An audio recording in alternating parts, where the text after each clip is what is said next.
A paz do Senhor, meus queridos e amados irmãos em Cristo. Hoje é dia 7 de fevereiro de 2017. Eu me chamo Ana Paula, para quem não me conhece, estou aqui no sul da Itália. Hoje para nós é um dia de chuva, o tempo está só fechando e ficando feio, uns trovões. Eu estou falando e tomando um chá de camomila com limão e zênzego, como que é o nome no português? Esqueci o nome do português, me desculpem. Mas é um chazinho para me dar força, me dar energia, me ajudar com a cabeça que ainda dói um pouquinho. Eu tô aqui, meus amados. Hoje eu decidi pegar um dos meus vídeos e tentar responder alguma coisinha aqui, porque tem algumas perguntas que eu falei para as irmãs que era fácil responder em vídeos. E vamos bater um papo hoje, viu? Eu tô saindo de uma guerra muito grande que começou quinta-feira passada. Na minha casa bateram 2 testemunhas de Jeová e eu recebi elas na minha casa com muito amor, com muito carinho, com muito zelo. E elas voltaram, né? Elas voltaram. E antes que elas voltassem, eu cerrei mesmo uma batalha espiritual muito grande, pedindo a Deus misericórdia pelas vidas dessas mulheres. E oramos, né? Teve irmãos que me ajudaram em oração, me enviaram material para eu entender bem como é que é essa seita. Depois tem um vídeo que eu vou publicar no meu canal. Eu tenho que descarregar ele e publicar. Eu acho que ele vai bem mais em cima, né? Em vez de eu ficar aqui falando. É um assunto que já me desgastou demais da conta. Inclusive, essa dor de cabeça é o preço que eu tô pagando por essa luta, mas eu dou glórias a Deus por isso. A gente tá aí para ir, né? Para combater o bom combate. A seara é grande, poucos são os trabalhadores. E normalmente, depois que a gente passa por um dia de trabalho, a gente tende a ficar cansado, com dores no corpo. Mas o Senhor vai dar a vitória. Uma coisa eu vejo, que sementes estão sendo plantadas. Satanás, ele lança semente de confusão. Só que as sementes que Satanás lança são sementes ruins. São sementes más, são sementes que nos afastam da palavra, da verdade do Senhor. Mas nós, cristãos, quando a gente se depara com certas pessoas, nós lançamos sementes de confusão também. Só que são sementes boas. Fazem confusão no engano na cabeça dessas pessoas, né? Dessas pessoas que seguem seitas, heresias, religiões idólatras.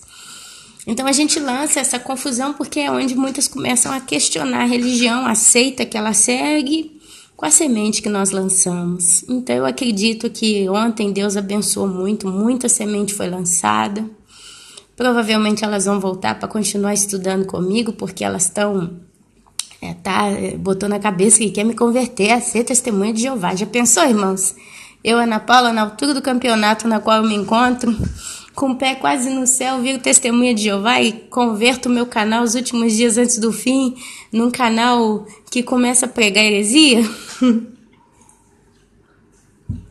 A palavra de Deus diz que o meu povo perece por falta de conhecimento.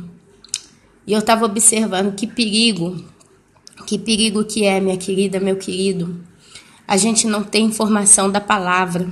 As pessoas que não leem Bíblia, as pessoas que não buscam a verdade nas escrituras, não dão valor. São pessoas que caem nas ciladas do inimigo. Tem muito crente. E quando eu falo crente, crente geral, viu? Pessoas que dizem serem seguidores de Deus, de Cristo, do Espírito Santo, serem batizadas nele. Tem muito crente que acha que conhece a Bíblia porque fica fazendo da Bíblia aquele negócio de surpresa lá, como é que é?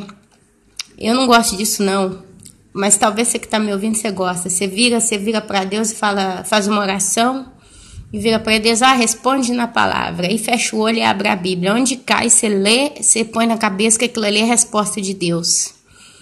Isso não é ler Bíblia. Ler Bíblia não é ir no culto de domingo, na igreja que você frequenta, o pastor pega um texto e começa a estudar com vocês.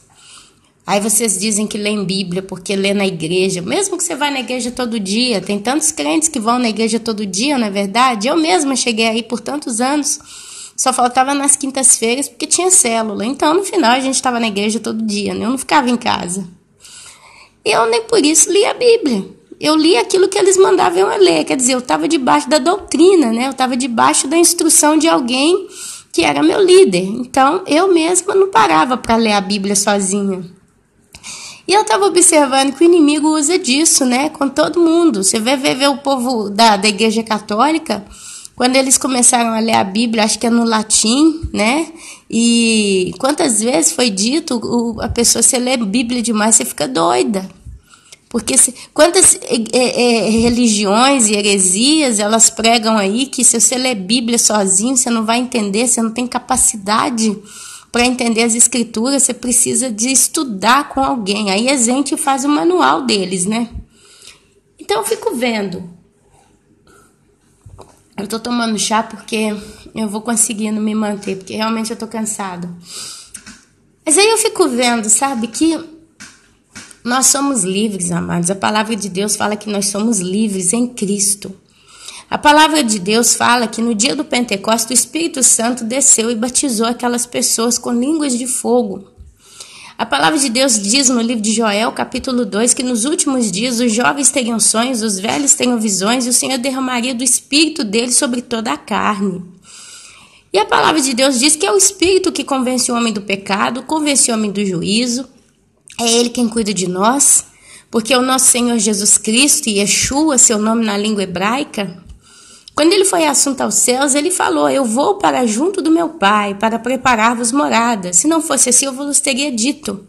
Mas eu vou, mas em meu lugar eu deixarei o Consolador. Não vos deixarei órfãos. Ora, se Jesus usou a expressão órfãos, não vos deixarei órfãos, significa que ele nos deu um tutor, né? Se a palavra de Deus diz que Deus, o Deus Pai, é Pai, né? O Deus cabeça, né? O Deus ao qual Jesus orava, o Senhor Todo-Poderoso, o Eterno Deus, né? A palavra de Deus diz que Ele é nosso Pai, Ele é nosso Criador.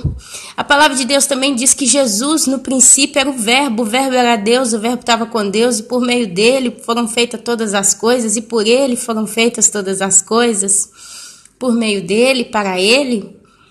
E a palavra de Deus diz que Deus, o Espírito Santo e Jesus é um só, né? Como a gente conhece aí, se vocês quiserem pesquisar.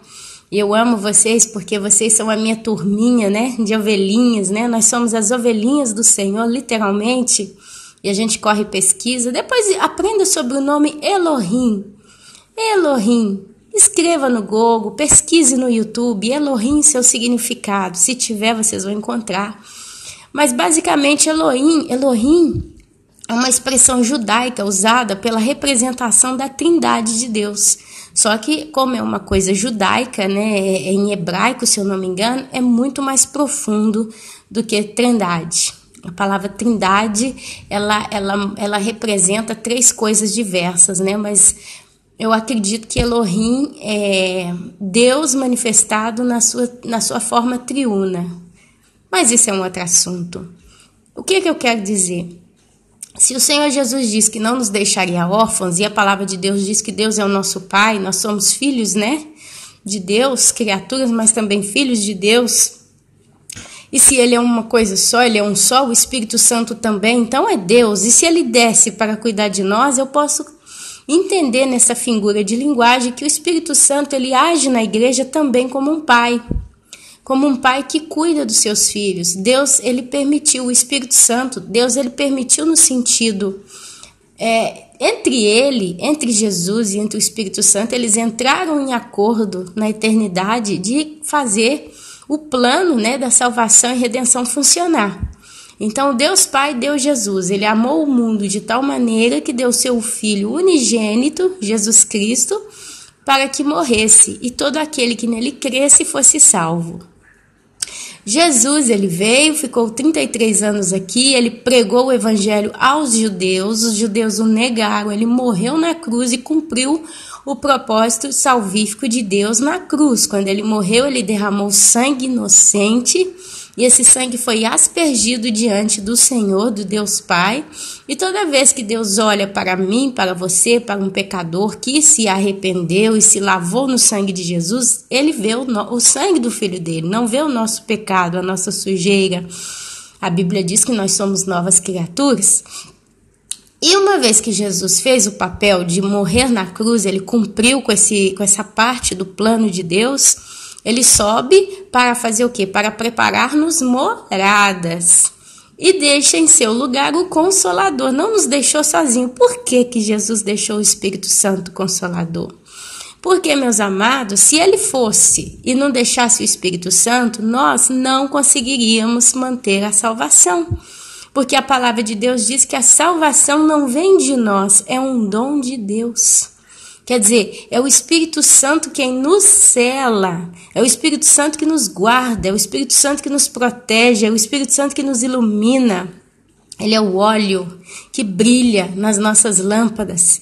É Ele quem nos cura, é Ele quem nos liberta de vício, de pecado, de medos e tantas coisas mais. É o Espírito Santo quem nos vai transformando segundo a estatura de Cristo. E nós vamos ser encontrados irrepreensíveis no grande dia do arrebatamento. E Ele vai nos levar para o céu. Ele vai nos conduzir ao céu. Se você vê aquela história, quando Jesus ele é conduzido ao deserto por 40 dias, a Bíblia fala, e o Espírito levou ao deserto. O Espírito Santo, ele trabalhou Jesus enquanto Jesus estava na terra. Ele foi que trabalhou com o nosso Senhor Jesus Cristo. E o nosso Senhor Jesus Cristo curava através do Espírito Santo, libertava as pessoas que estavam endemoniadas através do Espírito Santo. Ana, como que você pode provar isso?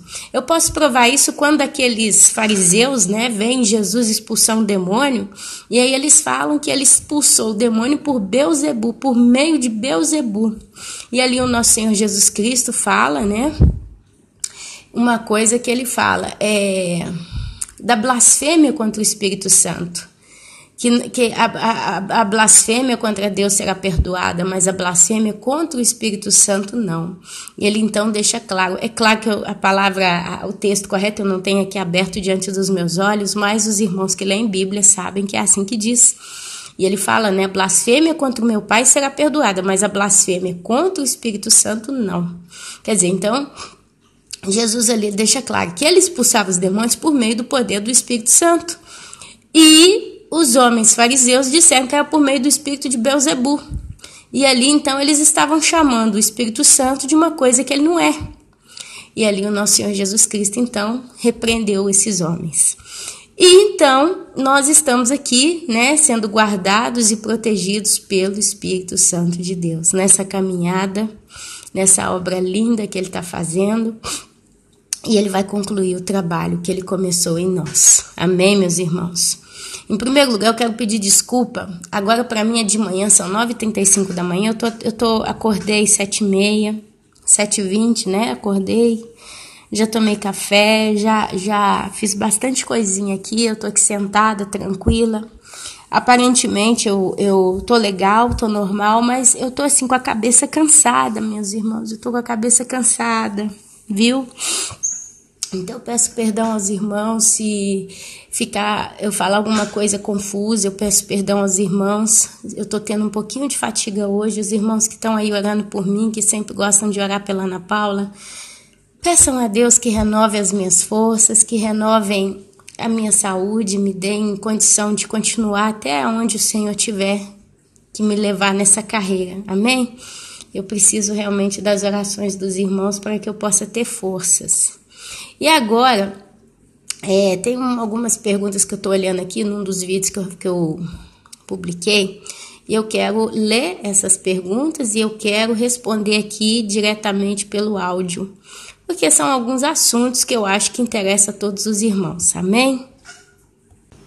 Então, a pergunta que me foi feita pela irmã Lani em um dos meus vídeos foi o seguinte: esse é um assunto que está rodeando muito esses dias, e já que rodeia muito, eu acredito que é porque o Senhor está dando a nós permissão e necessidade de falar, tá? Então, essa irmã aqui, Lani Bianchini, tem 4 dias que ela me fez essa pergunta, e de certo modo uma outra irmã também falou a respeito. Eu já conversei com essa outra irmã. Ontem, com essas testemunhas de Jeová aqui, veio de novo esse assunto. É o assunto da morte, é o assunto da salvação, é o assunto do que acontece, com a vida. Tenho uma grande dúvida. Gostaria muito de saber. Quando se é bom, morre e vai logo para o céu? Ou se é ruim, vai logo para o inferno? Como os mártires se já estão no céu? Mas primeiro não tem que ter os 1000 anos para assim todos serem julgados? Claro, menos os que foram arrebatados. Quem vai para o céu ou o inferno já? Primeiro, Jesus Cristo não vai descer para julgar os mortos e os vivos? Me desculpe, estou ainda muito nova em relação a tudo isso, mas estou me esforçando, lendo a Bíblia e querendo muito aprender. Irmã Lani, minha querida, Jesus te abençoe em primeiro lugar, te dê muita sabedoria, discernimento e maturidade. Amém? A maturidade é um fruto que a gente começa a colher com a perseverança. Va bene? Então é o seguinte, eu vou te responder as suas dúvidas aqui. Vamos tentar responder um pouquinho de cada vez. Amém? A primeira pergunta que ela quer saber é: quando a pessoa é boa, ela morre? Ela vai logo para o céu? E se a pessoa é ruim, ela morre, ela vai logo para o inferno? Vamos lá.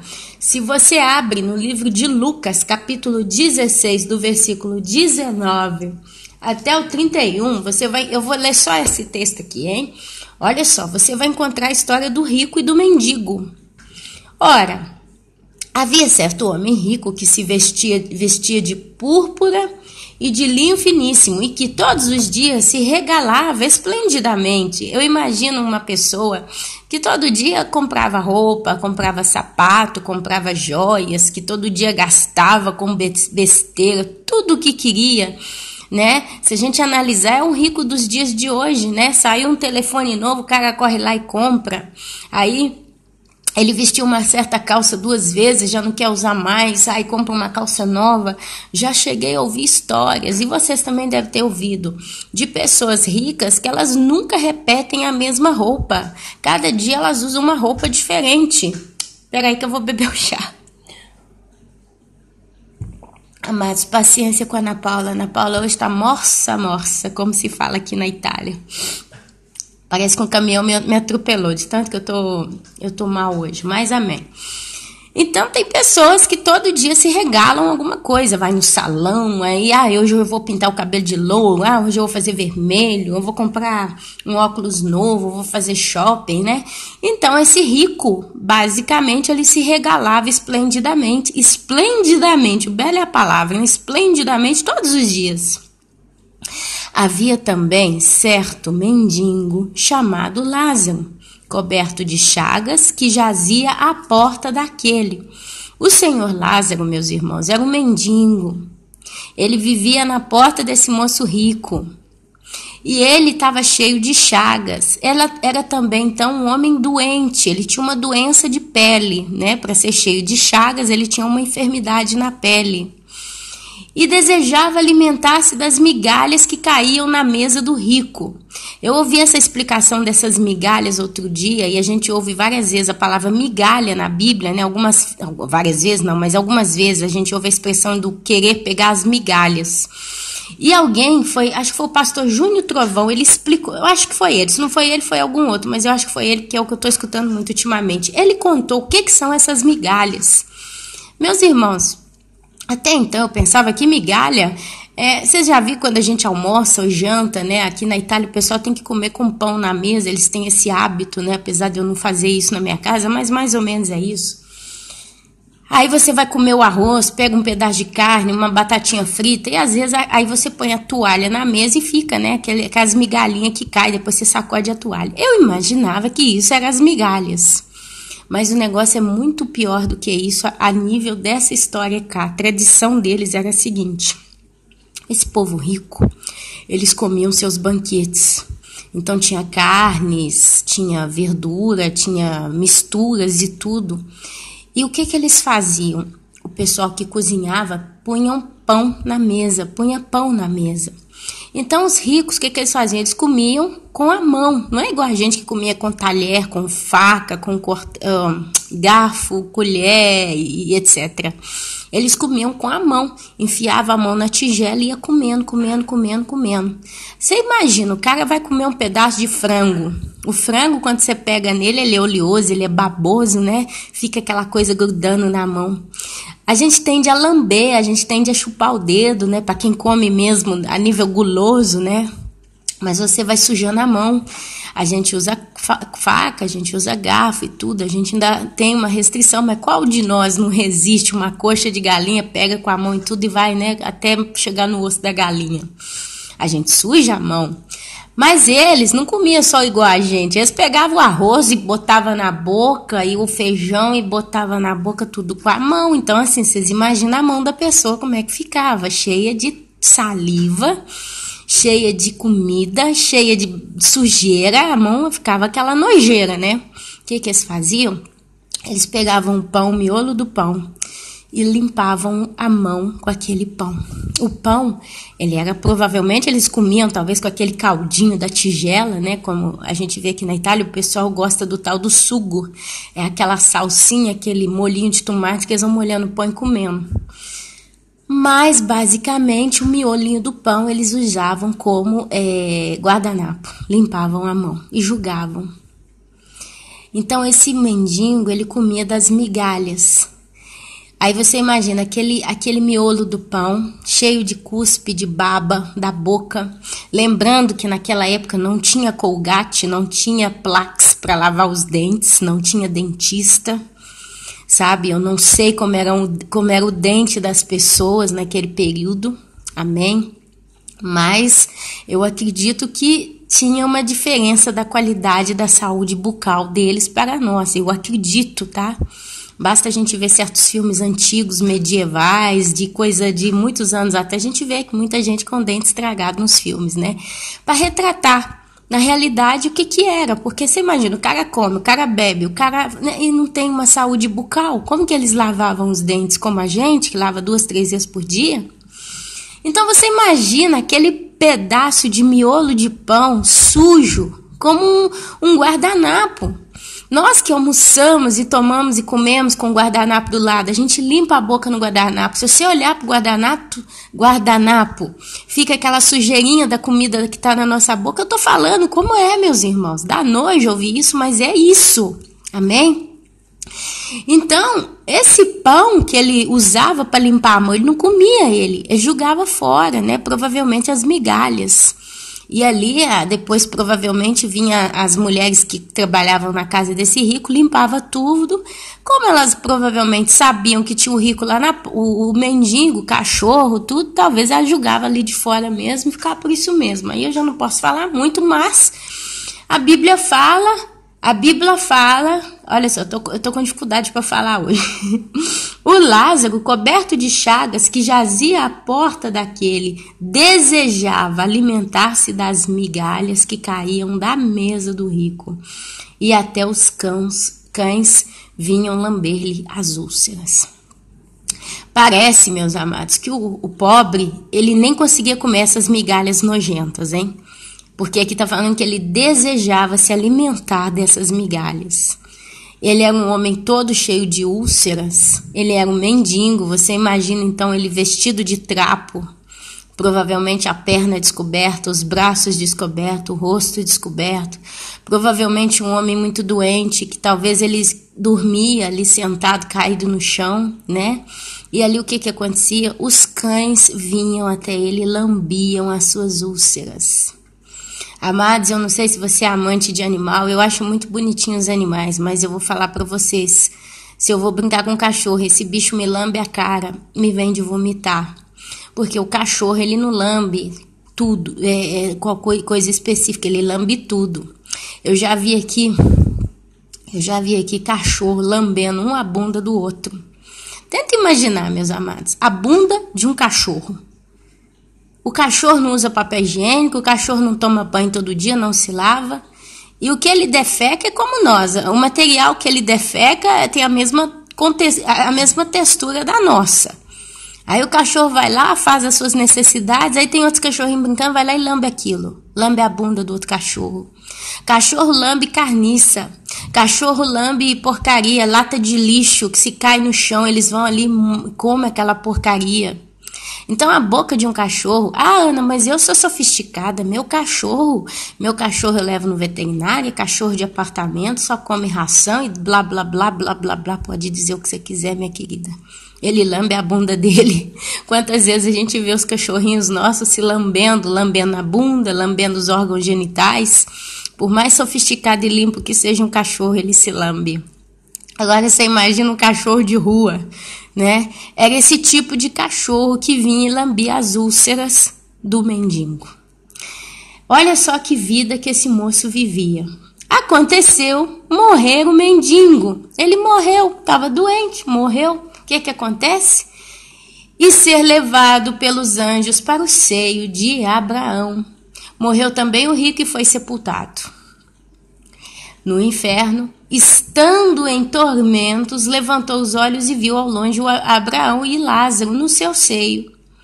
Então, clamando, disse: Pai Abraão, tem misericórdia de mim e manda a Lázaro que molhe em água a ponta do dedo e me refresque a língua, porque estou atormentado nesta chama.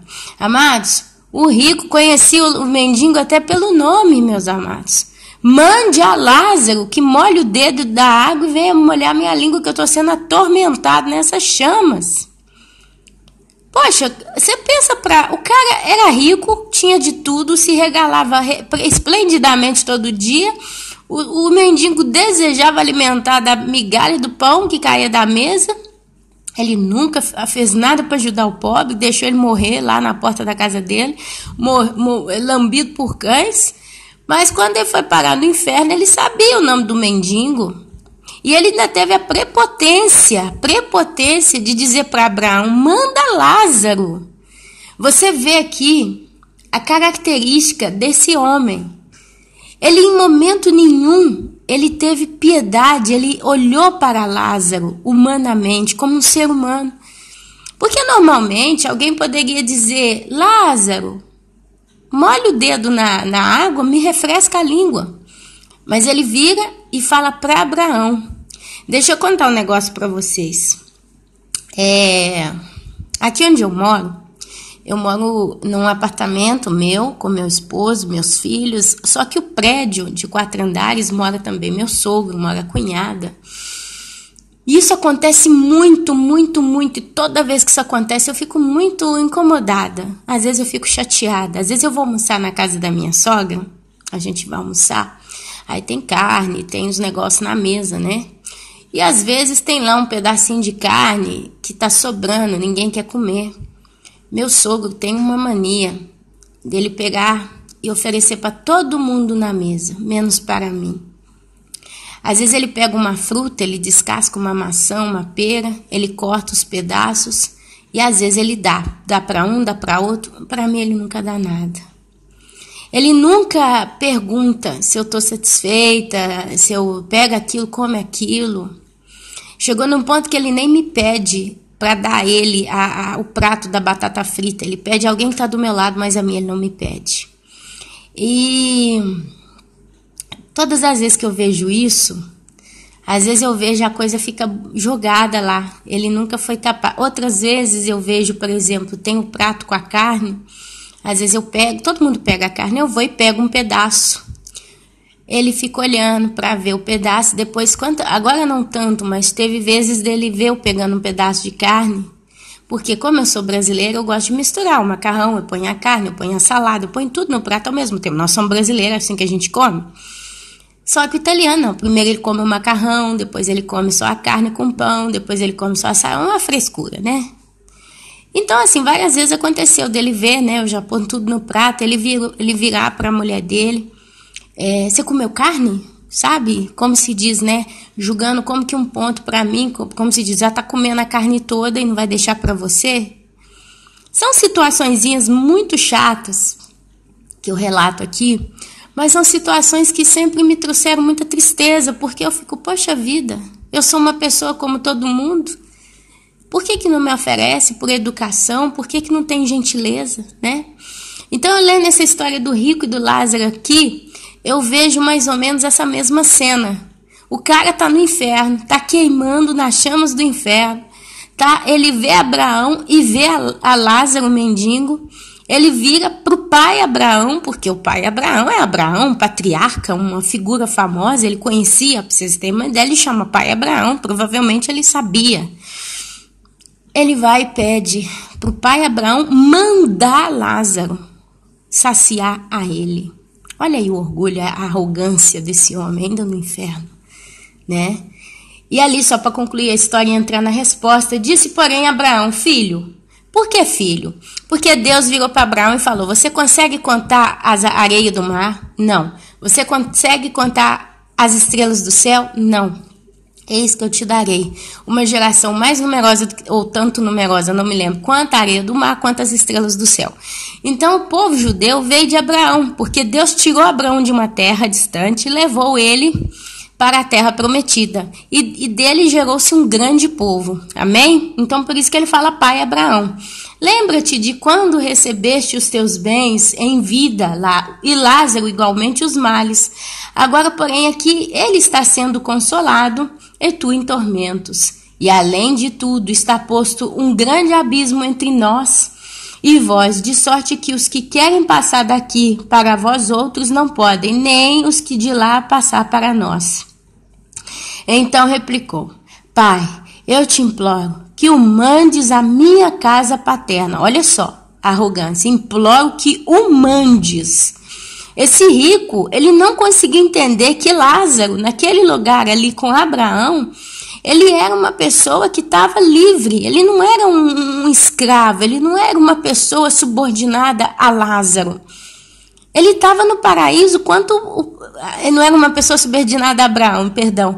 Ele era uma pessoa que está ali gozando da eternidade. Ele sofreu, provavelmente para ele ter ido para o seio de Abraão, não pelo fato dele ser um mendigo pobre, mas provavelmente era um homem temente a Deus. Porque senão ele ia para o inferno também, viu? Mas era um homem temente a Deus e Deus o salva. Então, e esse homem com essa arrogância. Pai, eu te imploro que o mandes à casa paterna, porque tenho 5 irmãos. Para que lhes desse testemunho, a fim de não virem também para este lugar de tormento. Respondeu Abraão, eles têm Moisés e os profetas, ouçam-nos. Moisés já tinha morrido, meus amados, os profetas também, provavelmente. Só que o que acontece? Tinha as escrituras, os pergaminhos, tinha pregação nas sinagogas, tinha os sacerdotes que pregavam. E não sei, aqui Jesus está recontando uma história, né? Havia certo homem, não se diz o tempo exato que aconteceu essa história, não é uma parábola.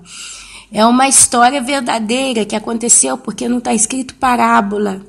Então, assim, pode até ser que na época que eles viveram tinha algum profeta, né? Pode ser que foi até no tempo de Moisés, o que a gente sabe? Mas eles tinham esses homens, então aqui Abraão responde, eles têm os profetas e Moisés. Mas ele então insistiu, não, pai Abraão, se alguém dentre os mortos for ter entre eles, então vão se arrepender. Porque então eles sabiam que o mendigo também faleceu. Porque se entre os mortos ele ia aparecer e eles iam se arrepender. Abraão, porém, lhe respondeu, se não ouvem a Moisés e aos profetas, tampouco se deixarão persuadir, ainda que ressuscite alguém dentre os mortos. Quer dizer, se a palavra de Moisés e dos profetas não é suficiente para convencer, tampouco alguém dentre os mortos. Então aqui a irmã faz a primeira pergunta. Tenho uma grande dúvida, gostaria muito de saber. Quando se é bom, morre e vai para o céu? Ou se é mau, vai para o inferno? Aqui então o rico e o mendigo, Lucas capítulo 16, do 19 até o 31, creio que te responde. Amados, a Bíblia fala das almas dos mártires debaixo do altar do Senhor, no livro de Apocalipse. Não vou lembrar o capítulo, não vou folhear para achar, estou com a cabeça realmente hoje sem condição para ficar procurando demais. Mas se você quiser encontrar essa história, você escreve no Google as almas debaixo do altar de Deus. E ali ele vai te dar várias coisas e entre elas vai aparecer o Apocalipse e o capítulo, tá bom? E ali você vai ver a alma das pessoas clamando por justiça, porque foram mártires. E eles estão clamando a Deus, a justiça. O sangue deles está derramado na terra. E eles falam, até quando, Senhor? Até que então lhe é ordenado que dê a eles vestes brancas e que descansem por um pouco de tempo, até que se complete o número daqueles que, como eles, serão mortos. Então, a gente vê claramente, meus queridos, que quando uma pessoa morre, ela fechou o olho na terra, ela abriu o olho na eternidade. O apóstolo Paulo, se eu não me engane, ele fala de um chamado cordão de prata, cântaro de ouro, mas ele fala desse cordão de prata. O que é esse cordão de prata? Eu não sei se isso é uma representação alegórica do fato, mas ele fala de rebentar um chamado cordão de prata. Os ocultistas que trabalham aí com viagem astral, quer dizer, o espírito dessas pessoas sai do corpo delas e viaja até uma certa parte, até uma certa distância para espionagem e coisas várias, também lidam com o chamado termo cordão de prata. Nós, homens, somos feitos segundo a imagem e semelhança de Deus. O que isso significa, Ana Paula? Significa que nós somos triunos. Eu falo triuno por ser uma expressão mais direta, quando ouve a palavra trindade, triuno, você entende de cara. Nós somos 3 em 1. Amém? Olha só, eu me lembro quando surgiu o aparelho de som 3 em 1. Eu nasci no ano de 1978, sou da década de 70, quase entrando na de 80. E só tinha fita cassete, aliás, fita cassete, mas eu na minha casa tinha um radinho muito escadente. Aqueles radinhos pequenininhos com antena grande para ouvir música, né? Pegava a estação AM, eu lembro que minha mãe punha numa rádio terrível, chamada Atalaia. Não sei se existe até hoje, não sei se pega no Brasil inteiro. Mas passavam as músicas tristes, que davam uma dor de barriga. E minha mãe punha naquela rádio na hora que ela ia fazer almoço. Então dava umas 10h30, 11 horas da manhã, ela punha na Atalaia. E eu e minha irmã era criança, a gente ficava brincando, né? E ali toda hora passava uma música, uma pior do que a outra. Música sertaneja, nossa, gente, é música que eu não tenho como descrever aqui de tanto que era horrível. E acabava a música, o moço, Atalaia, 10h30. Atalaia, 10h45. Atalaia, 11. Aí surgiu o rádio 3 em 1, o aparelho de som 3 em 1. Foi na época que apareceu esse espetáculo que para nós na época foi a salvação. Você podia pôr disco, pôr fita cassete, que já não existe hoje. Aliás, voltou. Aqui na Europa a gente volta com essas coisas, mas praticamente mais ninguém tem as velhas fitas cassetes, né? Mas ainda existe, muita gente em casa tem essas coisas aí. E o rádio, com a estação AM e FM. Rádio 3 em 1. O que era o rádio 3 em 1? Ele tinha 3 funções completamente diferentes uma das outras. Eu podia ouvir os meus discos, eu podia ouvir a fita cassete e gravar aquilo que era cantado. E eu fiz várias fitas cassetes na época, gravei muita coisa. E eu tinha minhas fitinhas cassete e podia ouvir o rádio. Então você mudava a banda de transmissão e ele ligava o CD, o disco, a fita cassete ou o rádio. Ana, mas para que você tá falando de... Olha que trovão, tá chovendo aqui.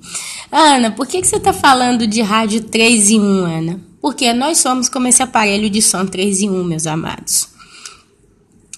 Os 3 tinham funções diversas, mas eles eram uma coisa só.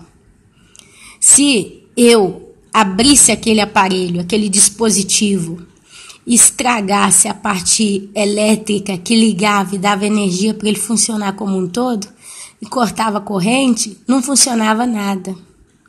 Justo? Então, assim, era 3 funções, mas o aparelho era um só. Nós somos 3 em 1. Nós somos alma, corpo e espírito. Agora, Ana, explica para nós um pouquinho sobre isso. Nós estamos falando hoje desse assunto, vamos lá.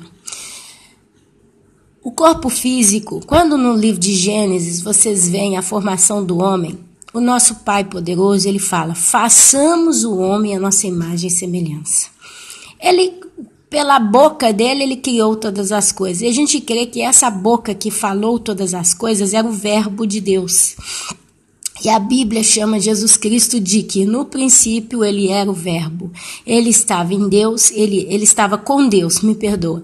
E ele era Deus, é um negócio assim. E o verbo se fez carne para habitar entre os homens. Então, quando Jesus ou Deus fala no Éden, façamos o homem à nossa imagem e semelhança, a gente vê a presença triuna de Deus. O Espírito Santo, antes que Deus ele formasse a terra, o paraíso, ele fala que o Espírito de Deus pairava sobre as águas. Olha que coisa curiosa, que tinha um abismo e o Espírito de Deus pairava. É quando a gente vê como se o Espírito Santo estivesse fazendo uma passeada, um passeio ali na terra, vendo a situação que estava. E ali então Deus começa a formar. Você vê Deus tendo visitar Adão todos os dias no cair da tarde. Então você vê a presença triuna de Deus no Jardim do Éden. Amém? E nós somos a imagem e semelhança. Então Deus, quando ele nos fez a imagem e semelhança dele, ele colocou em nós uma alma, um corpo físico e um espírito. Olha só que curiosidade. Os animais, eles são feitos de corpo físico e de alma. Os animais têm alma. Como assim um animal tem alma? Você vê que os animais têm sentimentos. Vocês veem que os animais, eles compreendem. Vocês veem, olha, os cachorros de onde eu moro no quarto andar. Teve uma vez só que veio um, porque eu brinquei com ele um pouquinho, porque era muito bonitinho, eu fiz um adulado no cachorro. No dia seguinte, quando eu abro a porta da saída da minha casa, bem no tapetinho ele veio e deixou um presente para mim, um cocô. Ah, mas eu xinguei esse cachorro. Não vem mais aqui. Parei de conversar com o cachorro. Nunca mais eu dei papo pro cachorro. Meus irmãos, nunca mais esse cachorro subiu aqui no meu andar. Ele não tinha subido antes nem depois. O dia que eu passei a mão na cabeça dele, ele veio e me deu de presente um cocô na porta do meu apartamento. É a coisa mais absurda, gente. Eu não consigo... E assim, quando esse cachorro me vê, ele encolhe o rabo, abaixa a cabeça, a orelha, ele abaixa a orelhinha, abaixa os olhos, ele não olha pra... Ou então se ele olha com aquele olhinho tipo assim, né? Querendo cócola, né? Querendo carinho. E vai longe, não fica, não perde tempo perto de mim. É como se aquele cachorro entendesse. Com essa aqui eu não posso ficar rodeando muito, porque... Tanto é que quando passa o carro do resto da família, ele late. Quando passa o meu, ele fica caladinho. Porque ele sabe que eu não quero ser infastidida por ele. Então, os peixinhos da minha casa, quando eu dou comida para os peixinhos, eles vêm comer na minha mão. Num primeiro momento, eles não vêm. Eles têm medo, né? Quando eles chegaram aqui no aquário, a gente pôs, eles tudo tinha medo. Mano que o tempo foi passando, eu ponho a comida, eu fico esperando. Alguns vêm. Quando é hoje, todo mundo vem comer na minha mão. Então, assim, você vê claramente, os animais, eles têm um senso de sentimento. Não é só instinto, não, meus amados. Tem uma certa inteligência nos animais. Os animais compreendem a gente, eles compreendem certas coisas.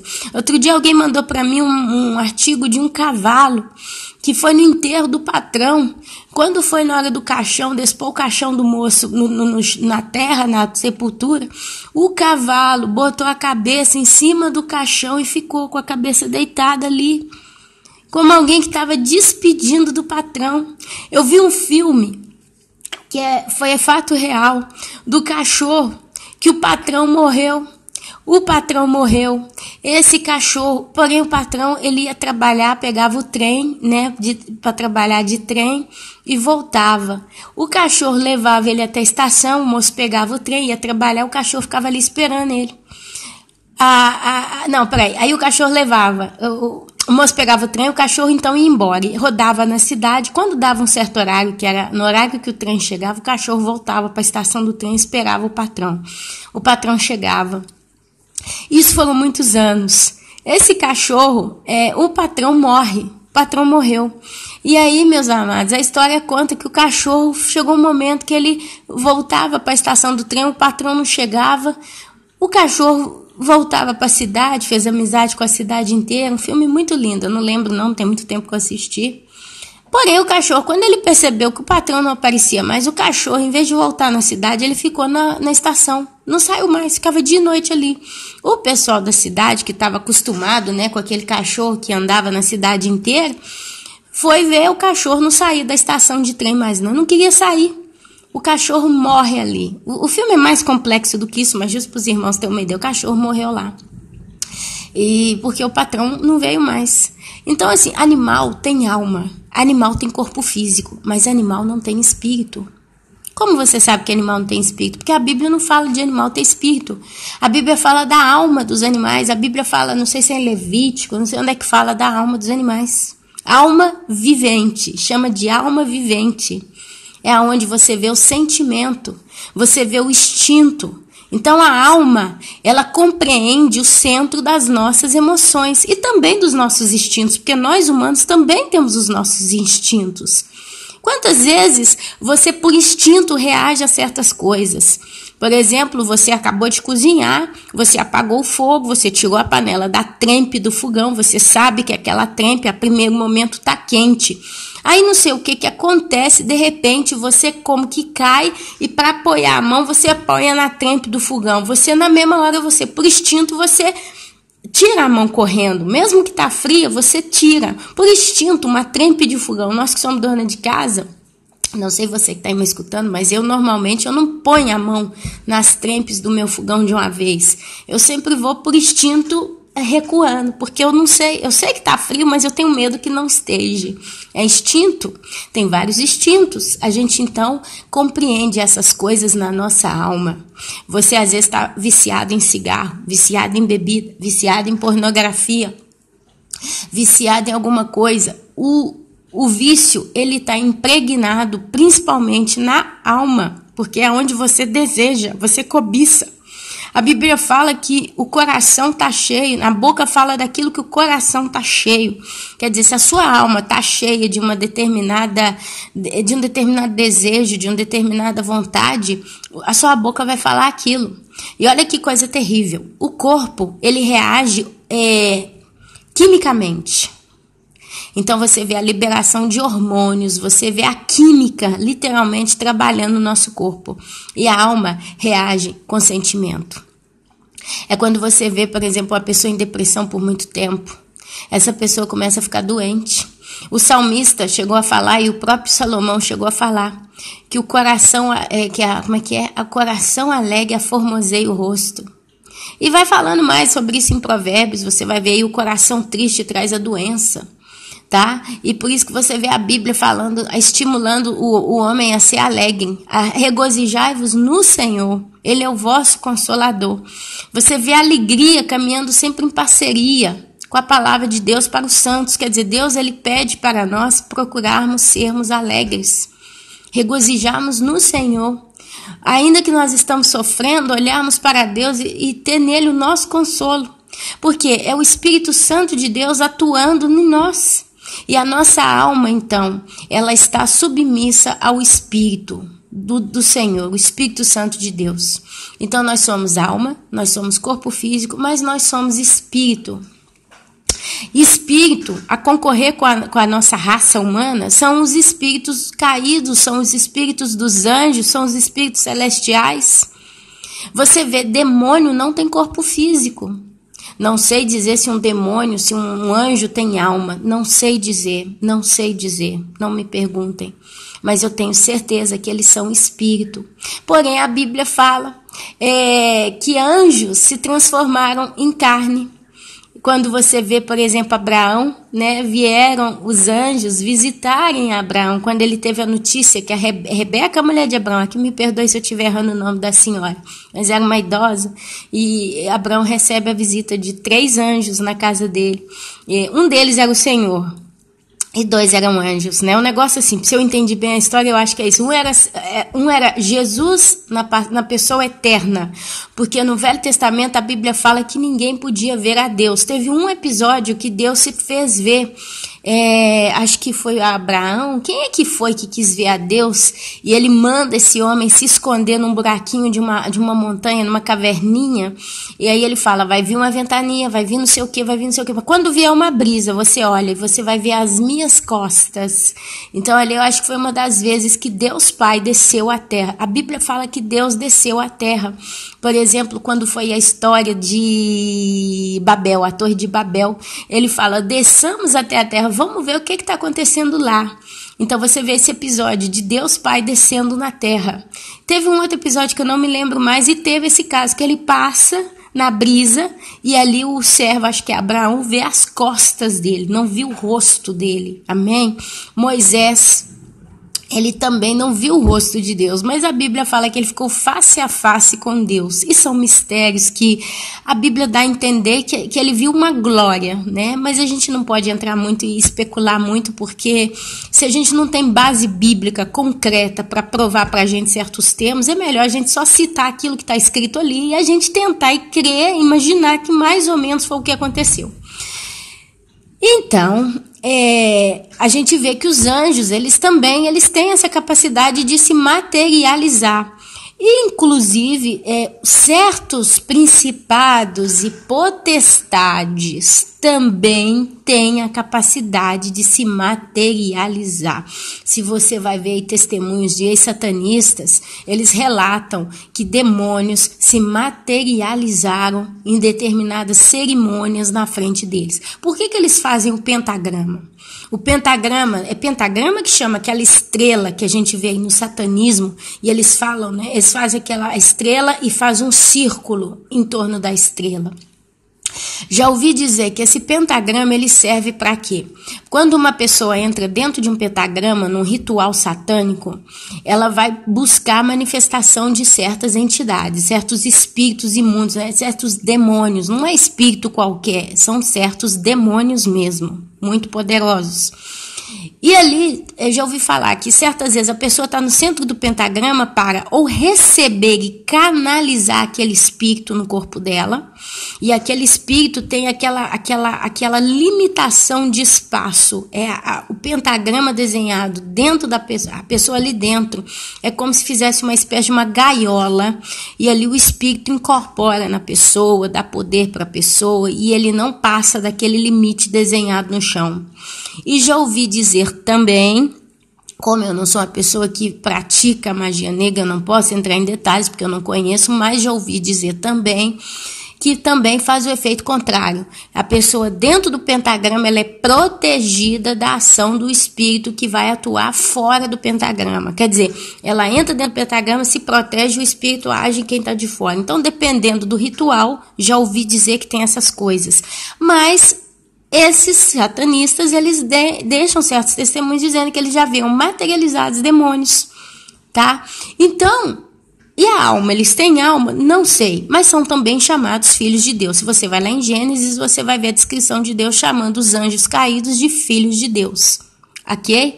Então, não posso falar se demônios, anjos, também são imagem e semelhança de Deus, mas a Bíblia fala claramente que nós, homens, somos filhos de Deus e somos a imagem e a semelhança de Deus. E ele fala quando nos fez, que ele nos fez com a sua própria mão e soprou em nós o fôlego de vida. O fôlego de vida que foi soprado em nós é alma e espírito. Eu acredito claramente, porque alma vivente. Então, o fôlego de vida é a alma, mas é também o espírito do homem. A Bíblia fala que veio de Deus e de Deus torna. O espírito volta para Deus. Então, se ele soprou em nós isso, ele soprou a alma e o espírito no corpo. O corpo material, biológico. Amém? Então, o que acontece? Nós somos triunos. O corpo físico, ele representa todas as nossas necessidades básicas e físicas e hormonais. É por isso que a gente sente calor, é por isso que a gente sente, desculpa a palavra, né? Mas as pessoas se excitam, as pessoas sentem cosquinha, as pessoas sentem dor. Mas você já viu, por exemplo, quando você é jovenzinho, né? E você está começando a vida, você se apaixona daquele frio na barriga? Esse frio na barriga é um movimento da alma. É uma emoção tão forte que ela descarrega com o cérebro uma conexão com os neurônios que gera aquela sensação de frio na barriga. Aí você apaixona com a pessoa e a pessoa vai te larga. Você tá sozinho de novo. E aí você tá apaixonado e sofre depressão porque a pessoa te abandonou. É quando muitos até se suicidam, né? Porque perdem o grande amor da vida deles. Aí se matam. Porque eles falam, eu tenho uma dor tão forte dentro de mim. Mas não é uma dor física. É uma dor que eu não posso descrever. Mas dói muito. É porque é a alma que tá doente. Quando uma pessoa ela tem depressão, o que está doendo nessa pessoa é a alma dela. E ela chega num ponto, quando é muito crítico essas pessoas, elas chegam num ponto que elas conseguem quase que ver essa dor da alma passando para o corpo físico. A gente vê Davi relatando isso. Num dos salmos, Davi ele fala que ele estava tão triste porque os inimigos o estavam perseguindo, que ele chegou a sentir a dor até nos seus ossos. Olha só como é que a alma e o corpo físico é encolado, né? É uma coisa tão junta, é tão penetrante. É por isso que a Bíblia fala que a palavra de Deus ela é cortante e ela separa a medula da alma. É um negócio mais ou menos assim, o texto, não sei se é exatamente essas palavras, mas a palavra mostra que Deus ele é tão profundo, ele é tão onisciente, ele é tão poderoso, que ele pode sondar o coração do homem a ponto de separar a alma do corpo. Ele consegue penetrar no mais profundo dos nossos sentimentos, emoções e o que é, né, nosso caráter e característica, a ponto de separar o que parece inseparável. Nós não conseguimos perceber o quanto a alma está ligada ao corpo físico, porque parece que é uma coisa só. É por isso que muita gente não consegue perceber que tem alma, tem espírito, faz confusão. Tem gente que sente essas dores, não consegue distinguir, mas está doendo, é a minha barriga ou é uma dor no meu âmago, né? Então, meus amados, a coisa é mais profunda do que a gente imagina. Ana, e o espírito nisso tudo? A Bíblia fala que o espírito do homem, ele está adormecido no sentido do ímpio e chama essas pessoas de mortas. Tanto é que você vê que a palavra de Deus fala que eles ficam com a consciência cauterizada. Quem traz bom senso para o ser humano, pelo que eu entendo, é o espírito. É o espírito. A ponto que Deus ele diz que ele só pode ser adorado em espírito e em verdade. Então, o que adora a Deus no ser humano não é a alma, é o espírito. O espírito, ele é a fonte de comunicação com o mundo espiritual, porque se Deus é espírito e quer ser adorado em espírito, a gente ouve falar do mundo espiritual e das coisas espirituais, é o espírito do homem que se conecta. Então a gente vê aí uma condição do espírito do homem em 3 situações aqui. E aqui me corrija aos irmãos que sabem mais, que têm mais entendimento desse assunto, por favor me deixem claro esse assunto. Mas eu consigo ver 3 manifestações do espírito humano. A primeira manifestação é a mais usual, é o espírito adormecido. São as pessoas literalmente que têm a mente cauterizada, quer dizer, elas vivem igual o animal. O animal ele vive por instinto. O cachorro, tanto é que vocês já viram um cachorro quando ele está no cio, ele pega um pedaço de pau, começa a tentar fazer sexo com um pedaço de pau, vai no poste, fica lá tentando. Quer dizer, o cachorro não consegue entender que aquilo ali é um poste, não tem onde ele fazer nada. Mas ele precisa ficar esfregando ali, porque ele engravida o poste. Isso é instinto. Isso é um tesão acumulado na alma e no físico. Então tá descarregando adrenalina, sei lá qual que é o hormônio que tá sendo descarregado no cachorrinho. E o cachorrinho pega o pedaço de pau, o poste tá lá, né? Chuchando o poste. E ele não entende. Então o homem ímpio, na maioria da sua situação, ele está com o seu espírito adormecido. Porque o espírito não tem percepção nem do certo nem do errado. A alma, mais ou menos, tem um bom senso, porque a Bíblia fala que nós vamos ser julgados pela nossa consciência. Então, basicamente, a alma, alguma coisinha ela tem. É igual o cachorro. O cachorro veio e fez cocô na minha porta, quando eu xinguei ele, acabou, nunca mais veio. Quando eu mudei o meu comportamento com esse cachorro, ele também me respeita, ele começou a temer a mim. Então você vê que a alma, ela tem um espaço de bom senso, a consciência talvez está na alma. Mas o espírito é que guia o homem. Se o homem está com o espírito adormecido, o homem ele vai sendo guiado pela sua consciência que está na sua alma, e ali ele então começa a ter bom senso ou mau senso das coisas. Depende do que ele aprendeu, depende do que ele viveu quando ele cresceu, depende do que ele recebeu da vida. É onde você vê muitas pessoas boas, disponíveis, educadas e tem senso, bom senso com a vida. Mas se o espírito dessa pessoa ele não é estimulado por um ser espiritual, prestem atenção, se o espírito desta pessoa não é estimulado por um ser espiritual, esse espírito então ele está adormecido. É a chamada casa vazia, porque está dormindo, está inerte, não move, não tem reação, é só a alma e o corpo dominando. Tem uma segunda coisa que eu, Ana Paula, observo no homem. Um espírito possesso. O homem possesso. É quando um espírito de um demônio entra na pessoa e aquele espírito demoníaco influencia a pessoa. É onde você vê o endemoniado. Você vê lá o Jezareno ou Jazareno. Me perdoe se eu estiver errada. Mas o endemoniado de Cesareia, né? Desculpa se eu estiver falando a palavra errada, mas dá para lembrar e colegar a palavra correta. O que ele fazia? Ele vivia no meio das sepulturas, como um animal. Ninguém chegava perto. Quem vinha muito perto dele, provavelmente ele batia. Aquele homem, ele estava fora de si. A alma dele, o corpo físico estavam possuídos por um espírito demoníaco. Quer dizer, aquele espírito daquela legião de demônios estava dominando os sentimentos daquele homem. E ele vivia no meio da sepultura. Comia igual bicho, dormia igual bicho e estava ali. Provavelmente ele comia até carne de gente morta, viu? Porque se ele vivia no meio da sepultura. Quer dizer, estava louco. Muitas vezes pessoas esquizofrênicas e loucas de doença mental não estão doentes porque são físicas, é porque tem espírito imundo agindo na vida dessas pessoas. Não que todo mundo que é doido está possesso. Pelo amor de Deus, não façamos confusão. Mas a maioria dos casos de esquizofrenia, ela está fortemente conectada com a possessão demoníaca, com a opressão espiritual, depressão. Muita gente em depressão está ligada com possessão ou opressão demoníaca. É por isso que a Bíblia fala que a palavra de Deus liberta o homem. A palavra, quanto mais você lê a Bíblia, mais você vai sendo liberto dessas coisas. Porque Deus ele vai te tirando de você esses... Porque a pessoa, quando ela se dispõe a ler a Bíblia de coração, ela busca a Deus de coração lendo a Bíblia. E ali, então, quanto mais ela vai lendo, mais a palavra, né, vai convencendo a pessoa, vai entrando na consciência da pessoa.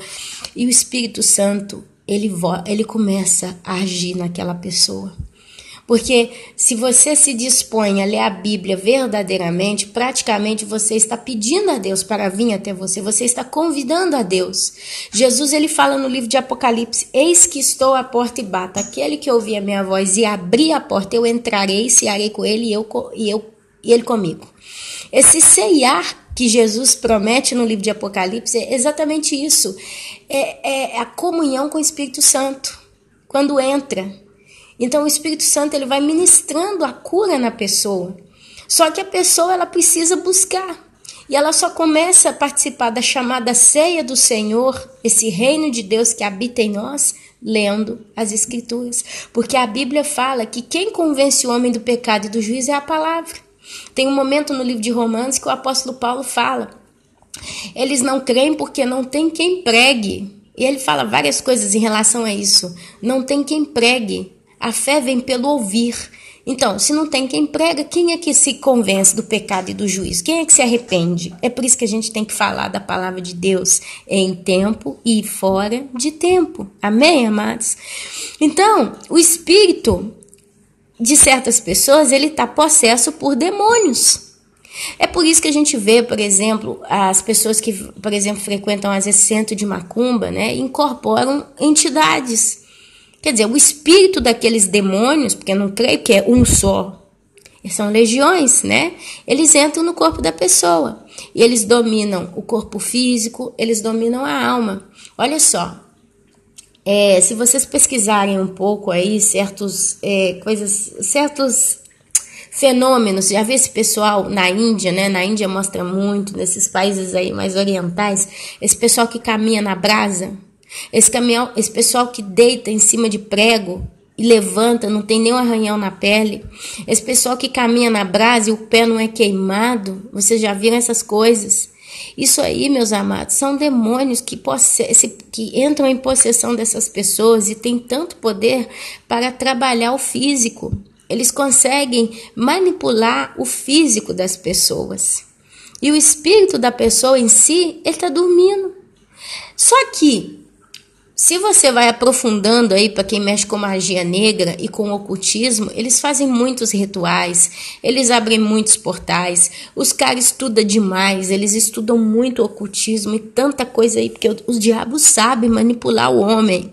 Ele sabe, ele conhece a formação do homem, a parte física, a parte da alma, e ele conhece o espírito do homem, ele conhece o espiritual do homem. Então, tem pessoas que se envolvem tanto na prática da magia negra que eles conseguem dominar o espírito deles, porque os demônios ensinam essa pessoa a dominar o seu próprio espírito. É onde a gente ouve falar da chamada viagem astral. Quer dizer, pessoas que estão muito envolvidas no ocultismo, elas fazem viagem astral. Tem outros fenômenos aí de domínio do espírito do homem, que o Satanás ele consegue, ele ensina o que ele interessa, quer dizer, ele consegue fazer o homem despertar a parte do espírito dele que o interessa. Por exemplo, você vê certos, eu acho muito bonito, não vou ser hipócrita, mas se você dá uma olhada aí, você vai ver black dance, você vai ver estilos de dança de rua, você vai, uma dupla de irmãos, se vocês pesquisarem, eles são franceses, eles se chamam Les Twins, em francês, vocês escrevem L-E-S-T-W-I-N-S, Les Twins. Eu vi muito vídeo desses meninos, eles são fortes demais, eles dançam. Mas quando você começa a observar, e foi o que Deus me trouxe, me incomodou, foi onde eu parei, tá? E depois eu pesquisei e descobri realmente. Eles dançam, meus amados. São dois irmãos franceses, já são magrinhas, dançam. Mas assim, eles têm uma simbiose, eles têm uma harmonia. Parece que eles são um só quando dançam. Eles são gêmeos. E nenhuma das entrevistas deles está em inglês. Eu consegui pegar muita coisa, alguma coisa eu entendi. Eles falam que quando eles começam a dançar, eles não ensaiam os passos de dança, eles não preparam nada, nenhuma coreografia. Eles dançam e basta. E eles se tocam na dança, né? Tipo assim, um começa a dançar, requebra, faz aquele espaço. Você viu Michael Jackson perto desses dois irmãos parece poeira, de tanto que eles são fortes. E ali num certo momento o que tá dançando, aí vem o outro para entrar e toca. Quando ele toca o irmão, aí eles começam a dançar igualzinho. O movimento que um faz, o outro faz. O mínimo movimento com o dedo do pé, o outro percebe e faz também. E na entrevista eles contam que quando eles estão dançando junto e eles se tocam, eles dão um ponto de contato, um encosta no outro, eles começam a sentir na mente os mesmos movimentos. Eles falam na entrevista, a gente é um só. É como se nós dois fôssemos uma só pessoa. Então, assim, a gente não precisa olhar para o outro para repetir os movimentos, sincronizar. É uma coisa só. E aí, na entrevista, eles falam que teve um momento que um deles fala, né, que eles dançaram demais num festival e o povo ficou eufórico, porque eles dançam demais, gente. Eles têm um ritmo de dança, o movimento te hipnotiza. Você olhando o vídeo deles no YouTube, Les Twins, você fica como que hipnotizado. E aí ele falando, né, que teve um momento que eles fizeram uma apresentação e tal, e acabou a apresentação, um dos irmãos saiu do palco e o outro ficou lá dançando. Aí ele contou que ele saiu do palco, entrou no camarim, deitou no chão, abriu os braços, ficou deitado no chão muito tempo e disse que veio uma dor de cabeça nesse menino. E ele falando, gente, foi uma dor de cabeça tão forte que eu tive, que ficou por muito tempo. E eu fiquei ali deitado para tentar me recuperar. E aí ele fala, todas as vezes que a gente se apresenta, normalmente eu fico assim. Eu fico muito desgastado fisicamente, me vem uma dor de cabeça muito forte, depois passa. E eles fazem a prática da meditação. Eles praticam yoga, meditação, artes orientais. Eles gostam desse mundo. Eles dançaram com a Beyoncé. E a Beyoncé, uma cantora americana, para quem não conhece, ela é muito conhecida no mundo inteiro, ela também dança de um modo muito estranho, espectral, demoníaco, o modo que ela rebola, o modo que ela mexe o pé, e você vê movimentos extremamente estranhos nessa cantora, e ela os convidou num dos seus shows para dançar com ela, e ela dançava igualzinho eles, num momento, na coreografia. E a Beyoncé é uma cantora, se você pesquisar aí na internet, você vai ver ela com a anel do Bafomé, ela com símbolos dos Illuminati, e tem muito Bafomé nos seus vídeos, nos seus shows, nos seus clipes.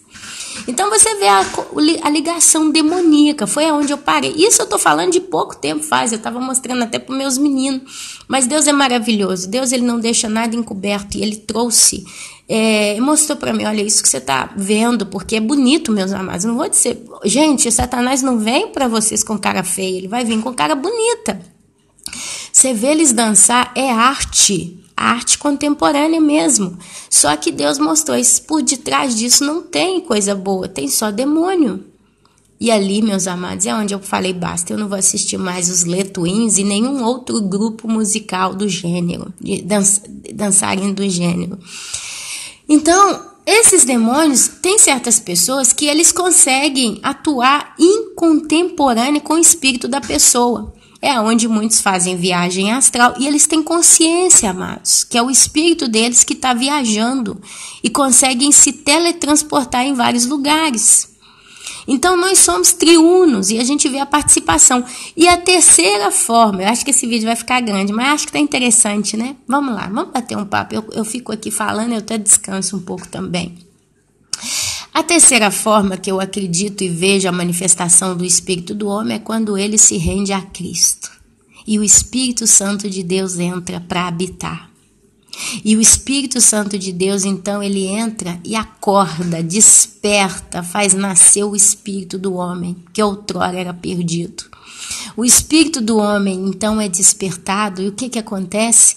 Ele, então, começa a andar em harmonia e se submete à vontade de Deus, através do Espírito Santo, que vai convencendo ele do pecado e do juízo. E aí, o que acontece? Quando o espírito do homem é convertido a Deus, ele, então, desperta 100%. É aí que você consegue estabelecer o contato com Deus e adorar a Deus em espírito e em verdade. Mas como tudo que estava adormentado, tudo que estava parado, tudo que estava sem movimentar, precisa se exercitar. E o espírito do homem, ele precisa ser exercitado como alguém que está fazendo ginástica. Poxa, eu quero fortalecer meus músculos, o que eu vou fazer? Eu vou entrar para academia, eu vou fazer exercício, todo dia, um pouquinho, com o passar do tempo eu colho bons frutos, eu vou ter um corpo em forma. Uma pessoa que quer estudar certo assunto, quer ser um bom estudante e vai entrar para a faculdade, por exemplo, vou de medicina, né, de advocacia, essa pessoa, ela tem que entrar ali com o cérebro dela preparado, predisposto a se exercitar através da leitura. Quer dizer, quanto mais essa pessoa entra num curso universitário, até mesmo num vestibular, mas quanto mais ela estuda, ela tem habilidade em estudar. Eu vejo aqui na Itália, às vezes eu acho que é demais, a escola aqui é de 8h30 às 4h30 na minha cidade, e as professoras pegam os meninos já com 6 anos e põem eles para decorar poesia. Vocês têm que decorar. E às vezes eu vejo meus filhos aqui decorando uma página inteira, eles têm que decorar. E eles vão decorando poesia, qualquer tipo de poesia eles têm que decorar.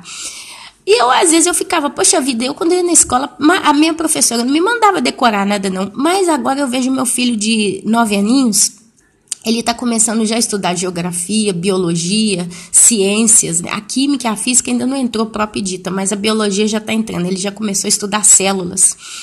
E ele decora, meus irmãos, a página inteira. Ele lê 3 vezes, ele decora. Porque ele exercitou, as professoras fizeram eles exercitarem o cérebro a aprender a decorar, aprender a ver aquilo. É claro, agora a gente trabalha com ele para ele aprender a interpretar o que ele lê, porque isso ficou um pouquinho de deficiência, mas a cabeça dele já é predisposta a decorar. Com ele que ele lê, aquilo que ele lê, se ele lê 3, 4, 5 vezes, ele decora tudo, rapidinho. Então, assim, o mesmo é o nosso espírito. O espírito do homem, a partir do momento que ele é salvo, ele precisa praticar as coisas de Deus. Ele precisa, como dizia o apóstolo Paulo, exercitar a fé. É por isso que a gente vê a ligação da perseverança. Perseverar é todo dia fazer um pouco, todo dia pelejar. Porque quanto mais você persevera em ler a Bíblia, você persevera em orar, você persevera em fazer a obra de Deus, você persevera em não pecar, você persevera em estar conectado com a vontade de Deus, mais você consegue ficar forte em Deus. E automaticamente mais o Espírito Santo de Deus te guia. Claramente. Amém, amados? Então, são fenômenos que acontecem com os seres humanos. Nós somos triunos. Alguém me perguntaria, mas será que Deus fez o homem triuno, então, para praticar a salvação através do Espírito Santo? Porque se o homem fosse como um animal, tem só alma e corpo e espírito, então não poderia atuar nele? Não sei. Mas sei que Deus, ele precisava ter um ponto de conexão com os homens. E esse ponto é o Espírito. Então, nós temos o espírito inerte, que não se move, não responde, não reage, a alma e o corpo que comanda. A gente tem o espírito que é exercitado através dos demônios, que ensinam para os homens a praticar, a exercitar, a usar o espírito deles através de meditação, encantamentos, bruxaria e tudo quanto rituais, sacrifícios humanos e etc, etc, etc, que eu não sei, porque eu não estou nesse mundo, graças a Deus. E nós temos o homem que nasce em Cristo, nova criatura é, o Espírito Santo entra para habitar nessa pessoa e essa pessoa então é regida pelo Espírito Santo de Deus. Amém? Então eu vejo isso claramente.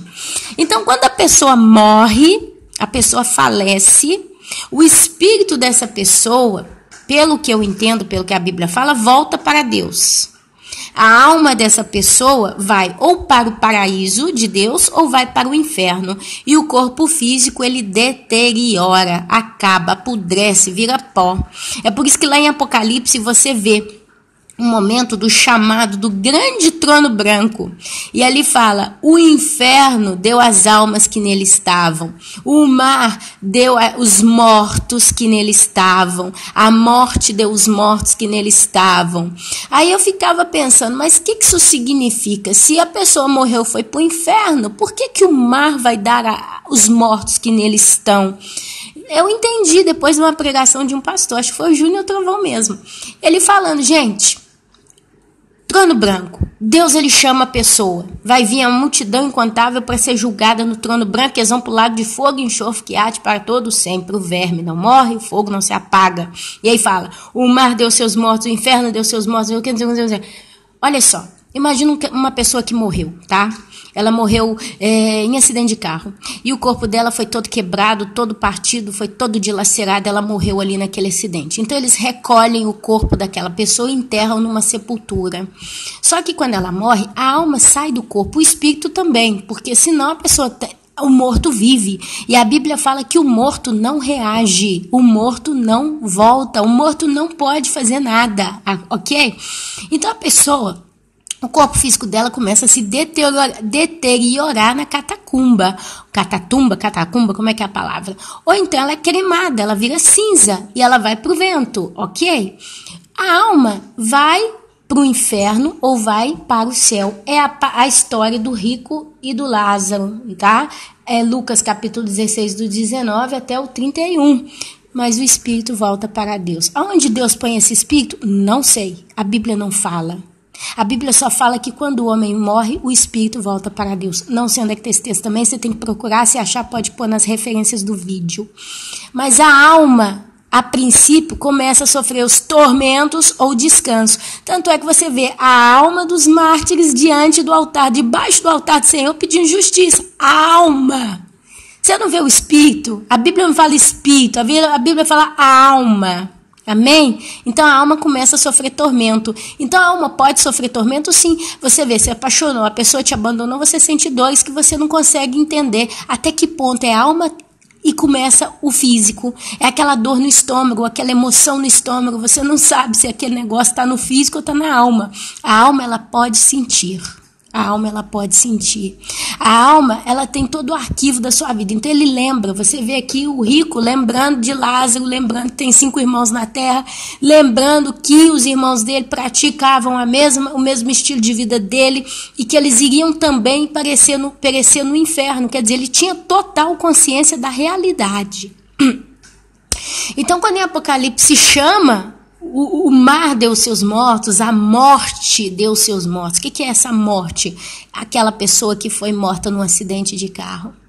Gente, quando a pessoa é morta num acidente de carro, o sangue cai no asfalto. Eles não conseguem limpar totalmente o corpo, aquilo que fazia parte do corpo físico. Parte vai para a sepultura, mas parte fica ali.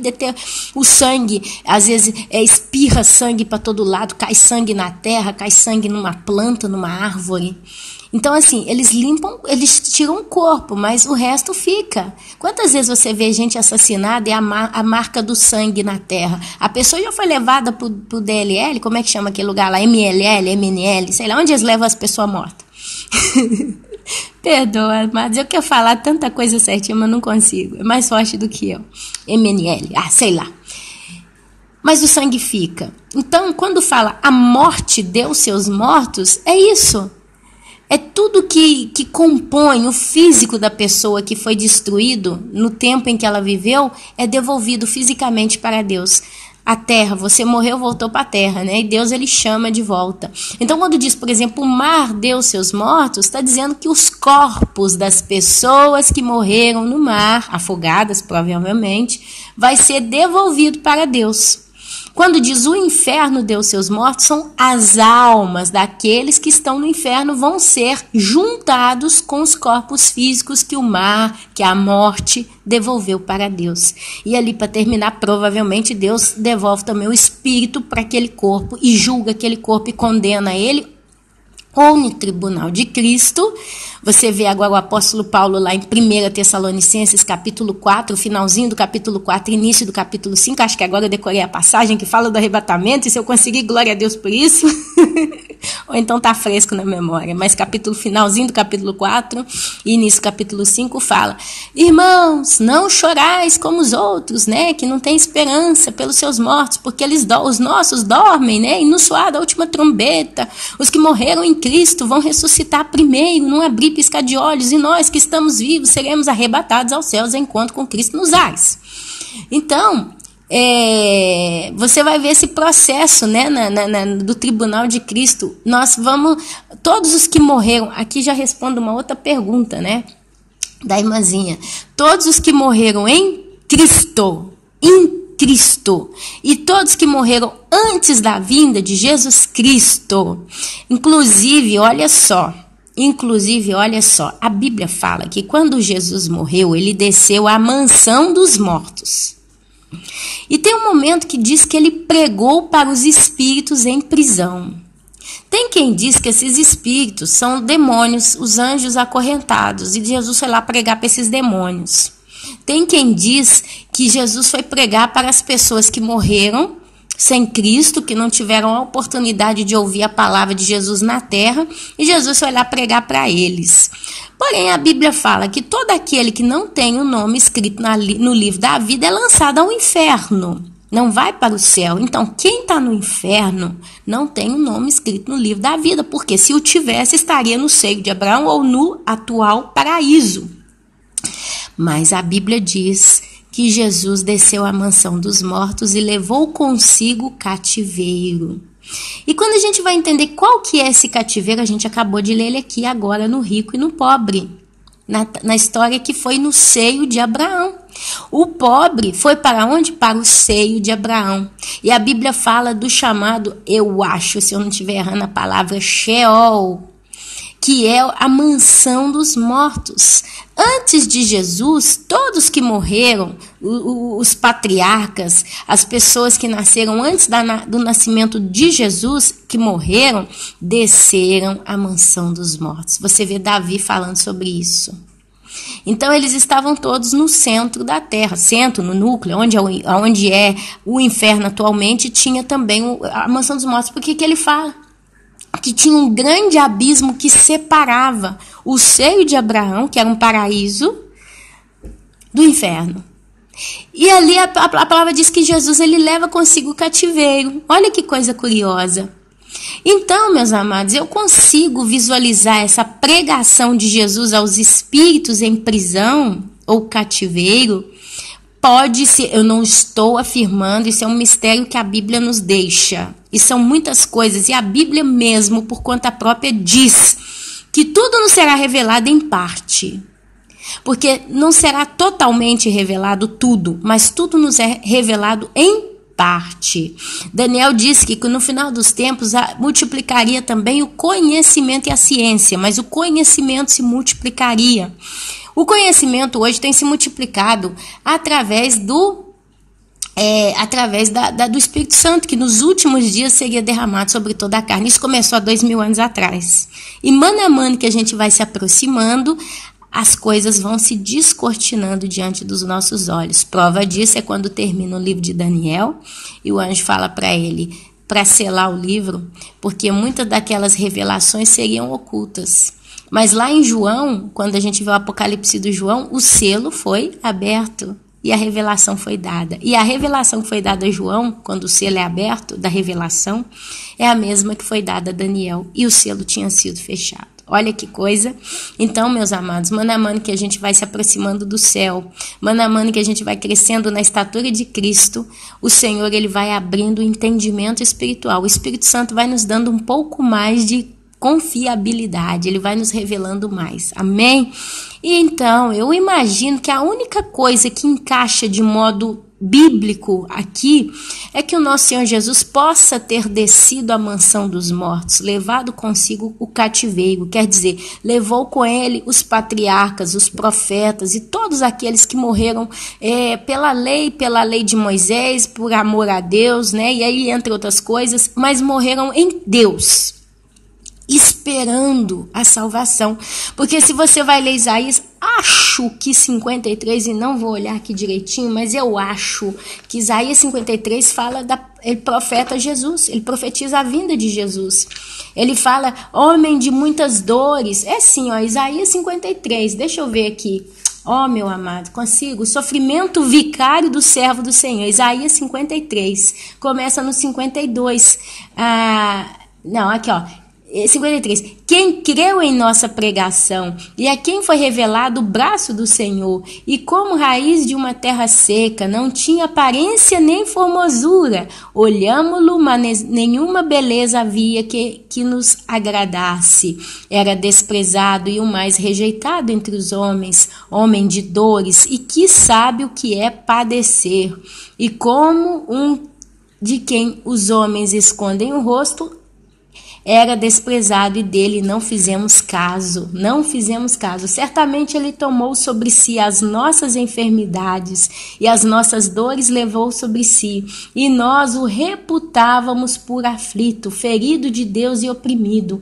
Mas ele foi transpassado pelas nossas transgressões e moído pelas nossas iniquidades. O castigo que nos traz a paz estava sobre ele, e pelas suas pisaduras fomos sarados. Todos nós andávamos desgarrados como ovelhas, cada um se desviava pelo caminho, mas o Senhor fez cair sobre ele a iniquidade de todos nós. Ele foi oprimido e humilhado, mas não abriu a boca. Como cordeiro foi levado ao matadouro, e como ovelha muda perante os seus tosqueadores, ele não abriu a boca.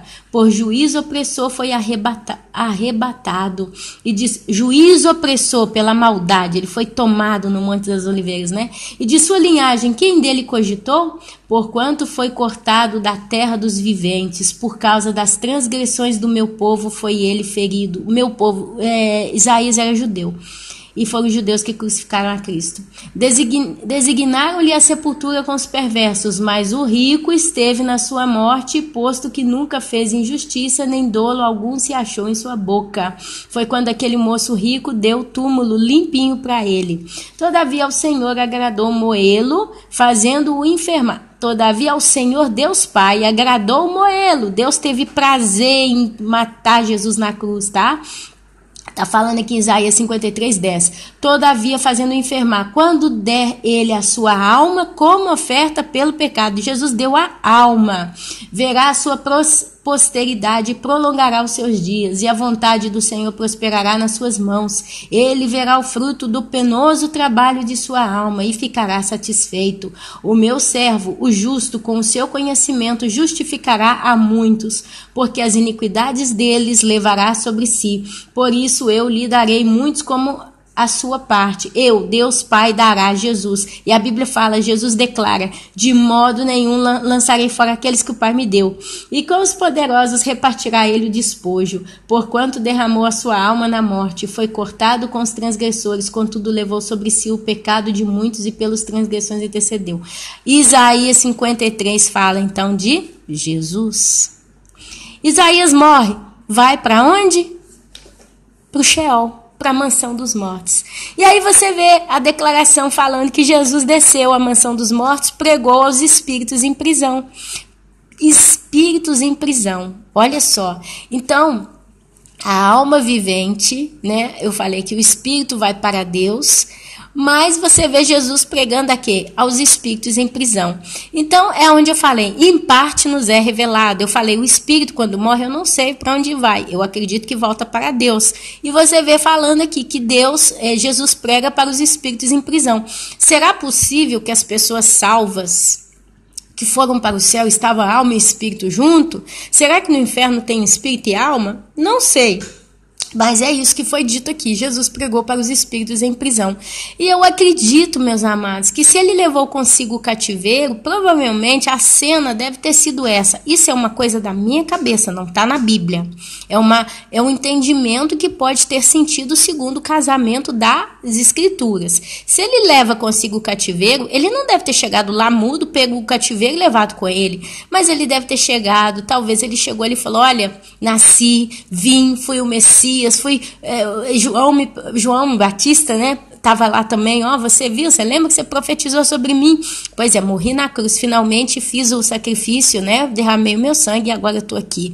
Agora tudo será debaixo dos meus pés. Eu tenho autoridade sobre a morte. Ó morte, o que a morte vai poder levar, né? Então eu acredito que ele levou para os espíritos da prisão, chamados espíritos, as boas novas do reino dele, o reino de Cristo. E ali então levou consigo o cativeiro, levou embora com ele o seio de Abraão para o céu. Então eu imagino que é isso, amados. Posso estar errada, mas veja que tem muito sentido tudo isso que eu estou falando, tá bom? Então a pessoa, quando é boa, ela vai para o céu, você já viu comigo, quando ela é má, ela vai para o inferno. Mas primeiro não tem que ter os 1000 anos para assim todos serem julgados. Conseguimos aqui no tempo falar sobre isso. A Bíblia fala o seguinte, já no arrebatamento, 1 Tessalonicenses capítulo 4 e 5, já o início do capítulo 4, o final do capítulo 4, início do capítulo 5, procura lá no título que você vai encontrar, você vai ver o arrebatamento dos santos. Esse evento, arrebatamento dos santos, amém? Ele vai ser um evento em que só quem morreu em Cristo vai ressuscitar. E aí fala, né, que as sepulturas vão ficar vazias. Então Deus, ele vai trazer todos aqueles que morreram em Cristo e vai glorificar os seus corpos. Você vai ver, até a metade da grande tribulação, você vai ver a perseguição dos santos. Não estou falando 144 mil, não tem nada a ver. A Bíblia mostra claramente que são separados e não lhes podia fazer dano. Eles foram selados. Depois eles aparecem com Jesus Cristo em pé no Monte das Oliveiras. Eu não encontrei nenhum outro texto falando que eles vão morrer, que eles vão ser mártires. Nunca vi texto na Bíblia falando que os 144 mil vão pregar o evangelho. Eu nunca vi nada disso. Eu posso imaginar que eles vão pregar, porque eles vão ser selados, eles pertencem a Deus, e eles talvez vão falar também, porque todo aquele que é do reino prega o evangelho de reino, né? Então a gente supõe, mas eu nunca vi. Se tiver escrito os 144 mil pregando o evangelho, por favor me mandem esse texto, porque até hoje eu não encontrei, amém? Mas não são eles a grande multidão que se encontrou vestida de branco, foi dado palma nas mãos e tal. Mas aqui eu não vou conseguir entrar, é um texto que a gente tem que estudar para encontrar ele bem claro, mas já falei em outros vídeos, e está estudado nos outros vídeos, que no meio da grande tribulação, no metade dos 3 anos e meio, vai ter o resto da matança. O anticristo, ele vai conseguir pegar os santos, perseguir os santos e vai sobressair sobre eles. Ele vai vencer, ele vai decapitar os santos. Os santos vão morrer. Mas se você ler bem, estudar bem o Apocalipse, é por isso que aqui seria um outro estudo, e eu não tenho condição agora para isso, mas tem estudos já em vídeos passados, fala claramente que chegou a hora de dar o galardão aos santos. Vocês vão encontrar esse texto aí no livro de Apocalipse. Chegou a hora de dar o galardão aos santos. Tá na metade da grande tribulação, e é onde você vai ver o encontro de todo mundo que morreu em Cristo junto com a igreja. Tá tudo ali, tá todo mundo, porque ele reúne, ele faz como que um resumão dessa categoria de pessoas, os salvos. E aí fala, chegou a hora de dar o galardão aos santos. Então eu, Ana Paula, eu entendo que a partir do momento que Deus colher da terra os últimos santos que vão viver a eternidade inteira, aí entra a igreja de Cristo que já vai estar no céu. A Bíblia fala que as bodas do Cordeiro vão durar 7 anos. Então, na metade da boda, você vê a metade da grande tribulação e vê eles proclamando que chegou a hora de dar o galardão aos santos. Então, eu imagino que o galardão próprio dito, ele vai ser entregue até mesmo para a noiva de Cristo na metade da grande tribulação, na metade da festa. A Bíblia fala que Cristo, ele preparou um banquete para a sua noiva.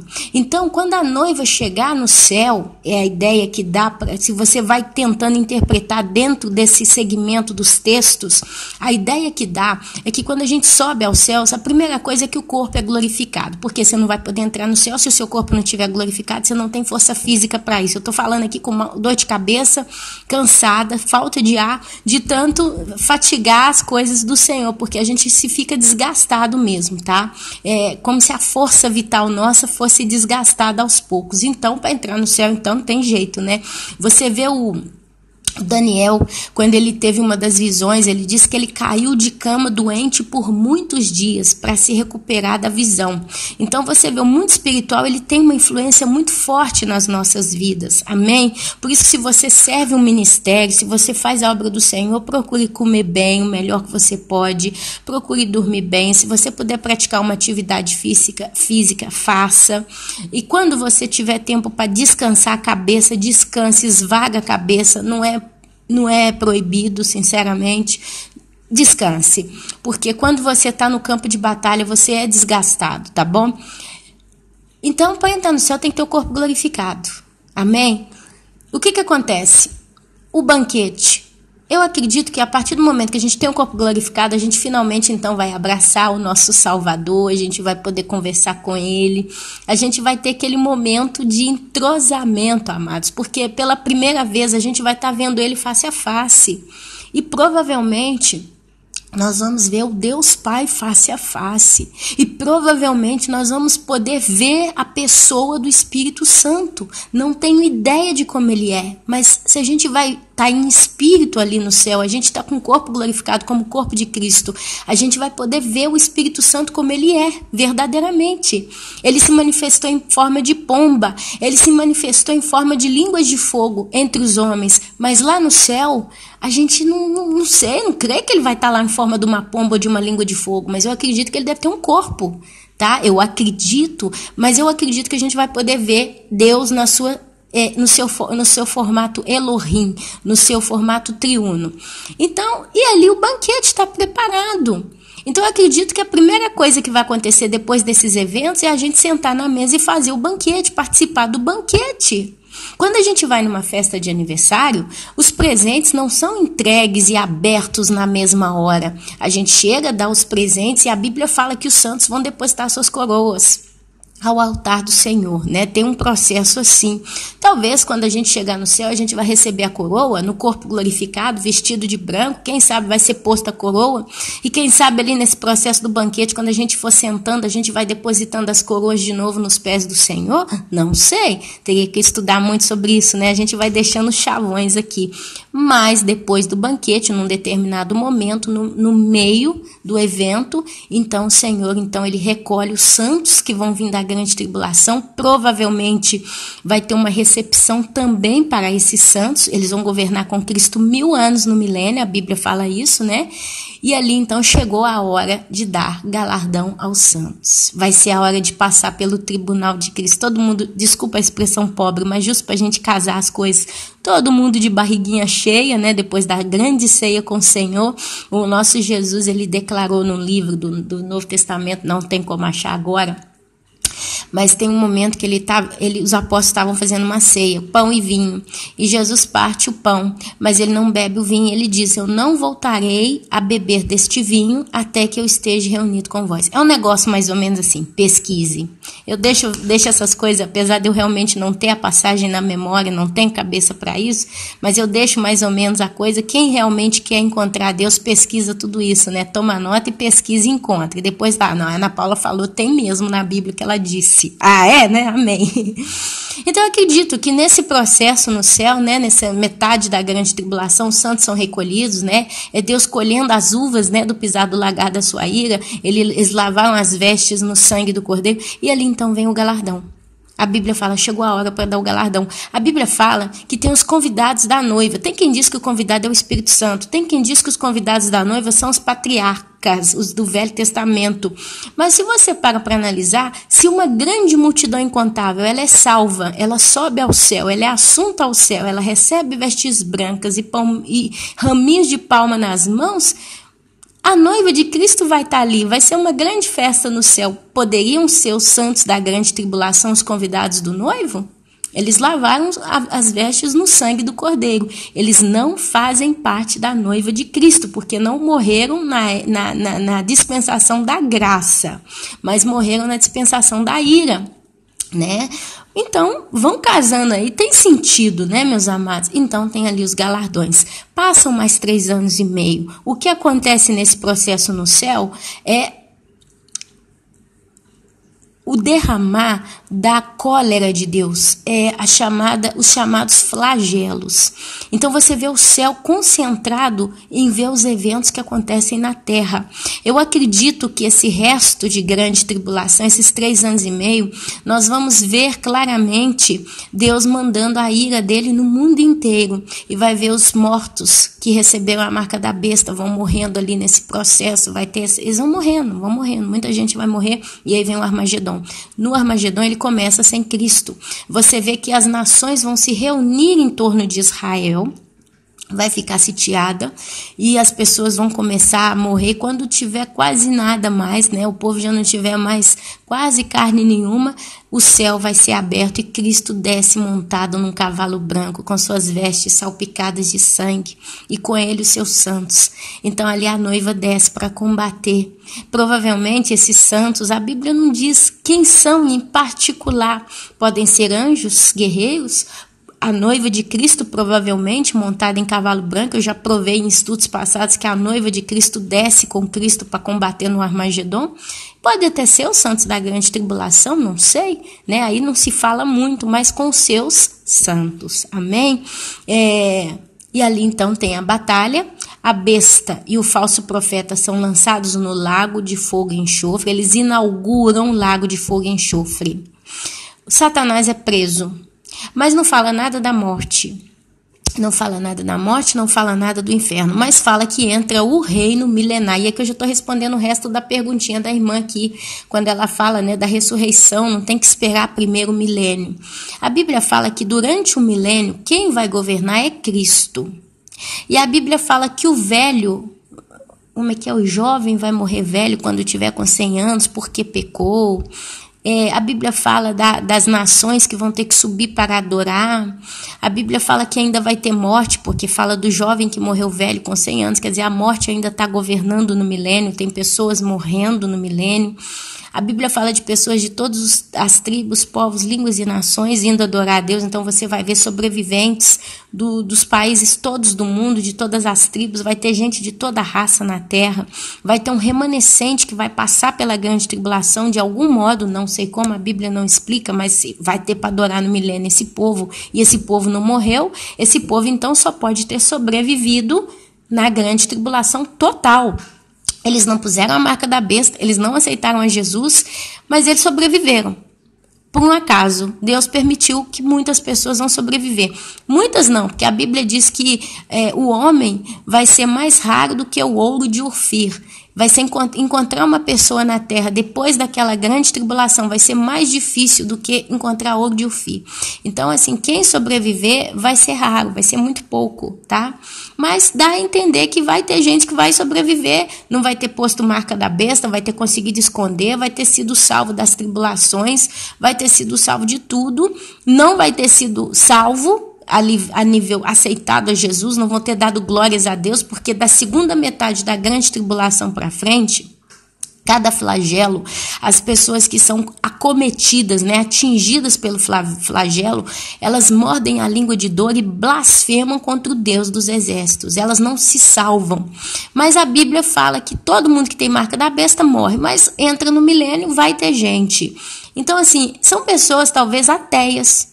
Eu conseguiria resumir elas como ateus, que entram na grande tribulação, entram no milênio. Deus, talvez, no plano dele, reservou um grupo de pessoas que vão entrar no milênio, vivas. Elas não aceitaram a Jesus, elas não aceitaram a marca da besta, elas não morreram, elas sobreviveram. A Bíblia não fala muito sobre esse assunto, ela não fala praticamente nada. Então, a gente supõe que pode ser, porque não tem uma lógica se não for assim, né? Elas não vão ter ido no céu, elas não vão ter ido no inferno, elas não morreram, elas não aceitaram Jesus, mas não aceitaram a marca da besta, são neutras. E elas entram no milênio. A Bíblia fala que a terra, nesses 1000 anos, vai ser repopulada, vai ser restaurada, vai virar um paraíso. Vai ter nação sendo curada todos os anos. A Bíblia fala da cura das nações. As nações que não forem nas festas do Senhor em Jerusalém todos os anos, elas não vão conseguir receber as curas. A Bíblia fala que do centro da cidade vai receber, Jesus governa. Quem não for adorar a Deus nas festas do Senhor, a terra não vai receber a chuva. Aí fala, se o Egito não subiu para adorar o Senhor, não vai chover no Egito. Então você vai ver aí um momento ainda de um reino de Cristo justo e correção e tal. A coisa é tão séria que diz que no final dos 1000 anos, Satanás vai ser solto por um pouco de tempo. Está lá em Apocalipse. E ele vai conseguir influenciar uma multidão incontável como a areia do mar. E a Bíblia conta que eles vão subir contra o santo monte do Senhor.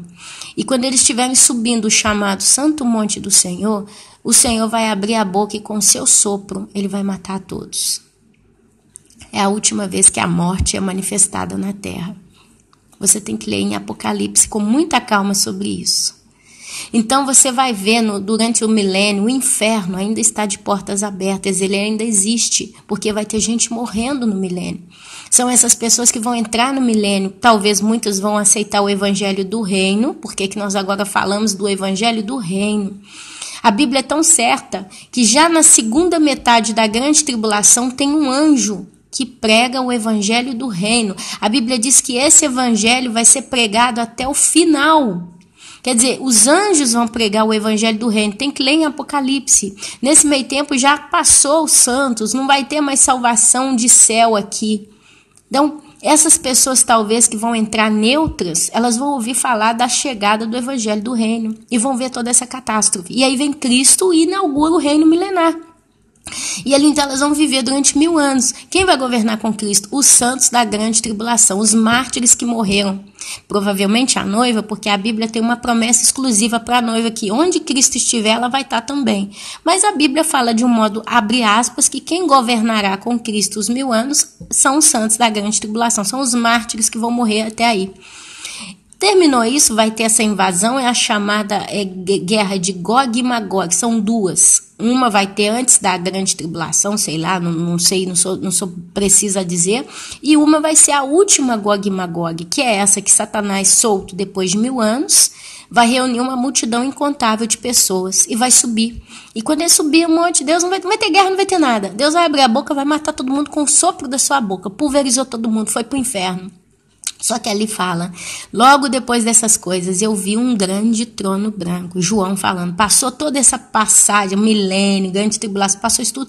João diz, céus e terra fugiram da sua presença. Eis que vi um trono branco, e diante dele governadores, comandantes, príncipes grandes e pequenos diante do trono. E ali foram abertos livros e mais livros. E ali o inferno deu seus mortos, o mar deu seus mortos, a morte deu seus mortos. E ali todo aquele que não foi encontrado no livro da vida, com o nome escrito no livro da vida, foi lançado no lago de fogo e enxofre que arde para todo sempre. Aí fala, e a morte e o inferno também foram lançados no lago de fogo e enxofre. Quer dizer, no final do milênio, você lê no Apocalipse, está muito claro, no final do milênio, então todos os mortos vão ressuscitar. Todos os que morreram sem Cristo vão ressuscitar. Só que eles não vão aparecer na terra mais, eles vão aparecer diretamente diante do trono branco. E ali eles vão ser literalmente julgados e sentenciados e condenados ao lago de fogo e enxofre. Aí a Bíblia fala que o inferno e a morte também serão lançados. E também Satanás, porque ele tinha sido aprisionado, ele foi liberado, fez a rebelião, Deus pulverizou todo mundo, eles aparecem diante do trono branco. E a Bíblia conta, em não sei em qual livro, que nós também julgaremos os anjos. Nós, os santos, julgaremos os anjos. E quais são esses anjos? Os caídos, Satanás e todos os seus demônios.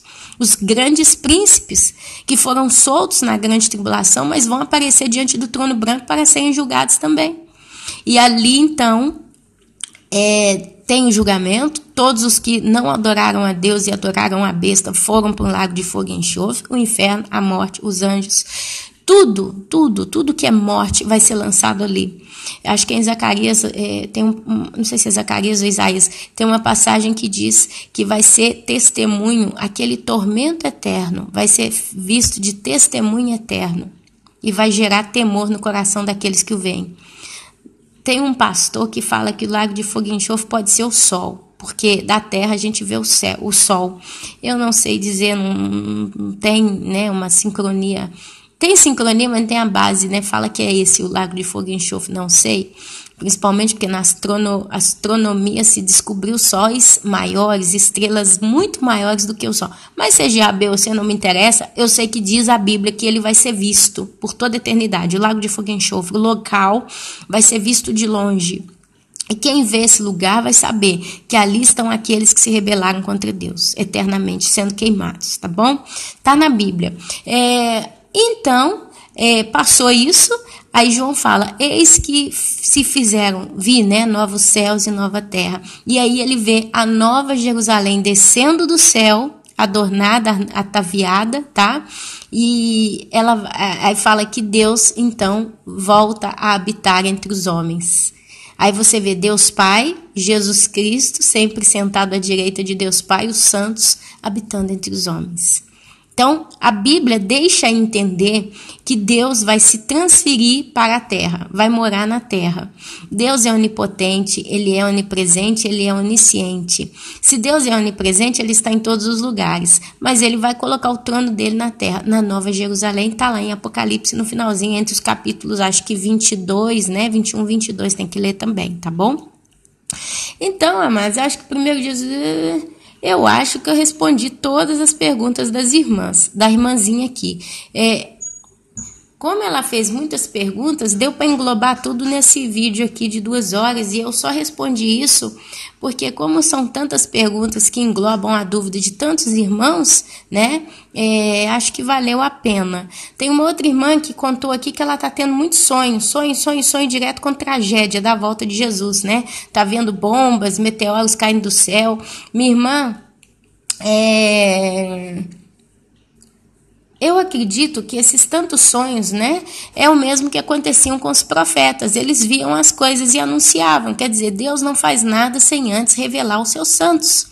E Deus, ele está mostrando através de sonhos e visões que está vindo. E você falou uma coisa e deve observar. Toda vez que você tem um sonho da grande tribulação, você deve observar uma coisa. Você vê a catástrofe, você está ali no local onde está tendo a catástrofe, mas a catástrofe nunca te toca. Às vezes ela chega até você. Uma vez eu sonhei com uma tsunami e eu estava apoiada num muro muito grande de concreto. E a onda explodiu ali, subiu e tal. E no sonho eu estava com a mão na água.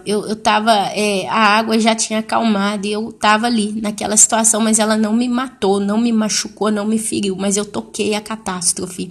Aquilo para mim, é claro, está muito próximo. Então todos os sonhos que a gente está tendo, às vezes tem gente que está tendo todo dia. Não sei, talvez você está ouvindo muito sonho e visão pelo YouTube, isso também gera, né? Mas se você é uma pessoa neutra que não está procurando essas coisas e está tendo sonho, é a profecia de Joel, capítulo 2, que começou lá em Pentecostes e continua até hoje. O Espírito Santo foi derramado na igreja e a igreja recebeu os dons dos sonhos e visões, e com o aproximar do final dos tempos, isso está aumentando. Como as dores de parto aumentam também as revelações. É a ciência se multiplicando no meio do povo de Deus. Ciência é consciência, saber algo que vai acontecer. É a gente entendendo mais a palavra, é a gente tendo mais condição de falar as coisas, é a gente tendo também mais sonhos e mais visões. Amém? Então é isso, não se assuste, não fique apavorada, coloque a tua vida no altar do Senhor, não deixe de ter comunhão com o Santíssimo, porque é a coisa mais importante, tá? Eu não consigo achar o nome da minha irmãzinha que falou dos sonhos e das visões aqui que ela tá tendo. Pecado, aqui ó, eu tenho sonho, é a tal da Ana de Jesus. Querida Ana Paula, responde o meu comentário. Tenho sonho da grande tribulação quase todos os dias, mas eu estou sempre na tribulação, muitas. Eu estou correndo para o monte, querendo ajudar muitas crianças, vejo muito carro, olho para o céu, está sempre caindo, acho que é até estrela como fogo. Muitas vezes eu tenho outro sonho, vejo a terra como aquela bomba de Hiroshima, e eu sempre vejo antes de chegar em mim. Tenho medo, tento fazer a vontade do Senhor, mas muitas vezes falho. Todos nós somos falhos. O apóstolo Paulo fala em Romanos capítulo 8. Pobre miserável homem que sou, quem me livrará do corpo desta morte? Ele fala, Isaías diz, não tem um justo só se quer. A Bíblia fala que nós somos transformados de glória em glória, de fé em fé. E a obra que Deus começou, Ele vai terminar em nós. Então você precisa concentrar em buscar. A nossa parte é ler a Bíblia, orar, interceder pelos outros, procurar não pecar, tirar do nosso caminho tudo que não presta, filme de terror, filme de sexo, fofoca, bebida, cigarro, enfim, tudo que a gente sabe que não presta, e caminhar na nossa estrada, combater o bom combate, terminar a carreira. É Ele quem vai concluir aquilo que Ele começou na sua vida, irmã Ana de Jesus. E assim, meus irmãos, acho que se eu continuo falando aqui, eu vou começar a gerar confusão, né, na cabecinha de muitos. Acho que eu consegui responder muita coisa. É um vídeo muito carregado de muita informação. Talvez muitas pessoas vão ter que ouvir 2, 3 vezes para separar os assuntos e trazer. Eu falei porque é o que estava no coração. Vocês sabem que eu empolgo e a coisa vai. Eu quero fechar antes que fala 2 horas, porque tem gente que bate o olho e fala 2 horas de vídeo é muito. Mas enquanto vê 1h55, ainda calcula uma hora, né? É igual negócio de preço. Quando você vê 9,99, você vê 9, não vê 10, é 10, mas você vê 9,99. A mesma coisa com o tempo aqui de gravação dos vídeos. Amados, é isso. Se a gente não se vê de novo essa semana, eu vos deixo a santa, poderosa e gloriosa paz do nosso Senhor Jesus Cristo, que Ele vos dê muito discernimento, entendimento, fome e sede da palavra e maturidade, santidade, porque o grandioso e glorioso dia do Senhor para a noiva de Cristo, Ele vai chegar antes do glorioso dia do Senhor da grande tribulação, o dia da ira. O dia glorioso do Senhor vai chegar antes, que vai ser o dia em que Ele vai colher o seu povo, vai levar para o céu por um pouco de tempo até que passe a sua ira. Ele vai recolher o trigo e vai colocá-lo nos seus celeiros por um pouco de tempo até que passe a sua ira. E nós somos o trigo. O trigo está sendo separado do joio e vai ser colhido e guardado da ira de Deus. Vai ser lançado no celeiro de Deus. Amém? Eu quero ser parte desse trigo e tenho certeza que você também. Minha querida, meu querido, que o Senhor possa te guardar, te abençoar e te preparar. Amém? E fiquem na santa shalom do Senhor. Amém, amém e amém.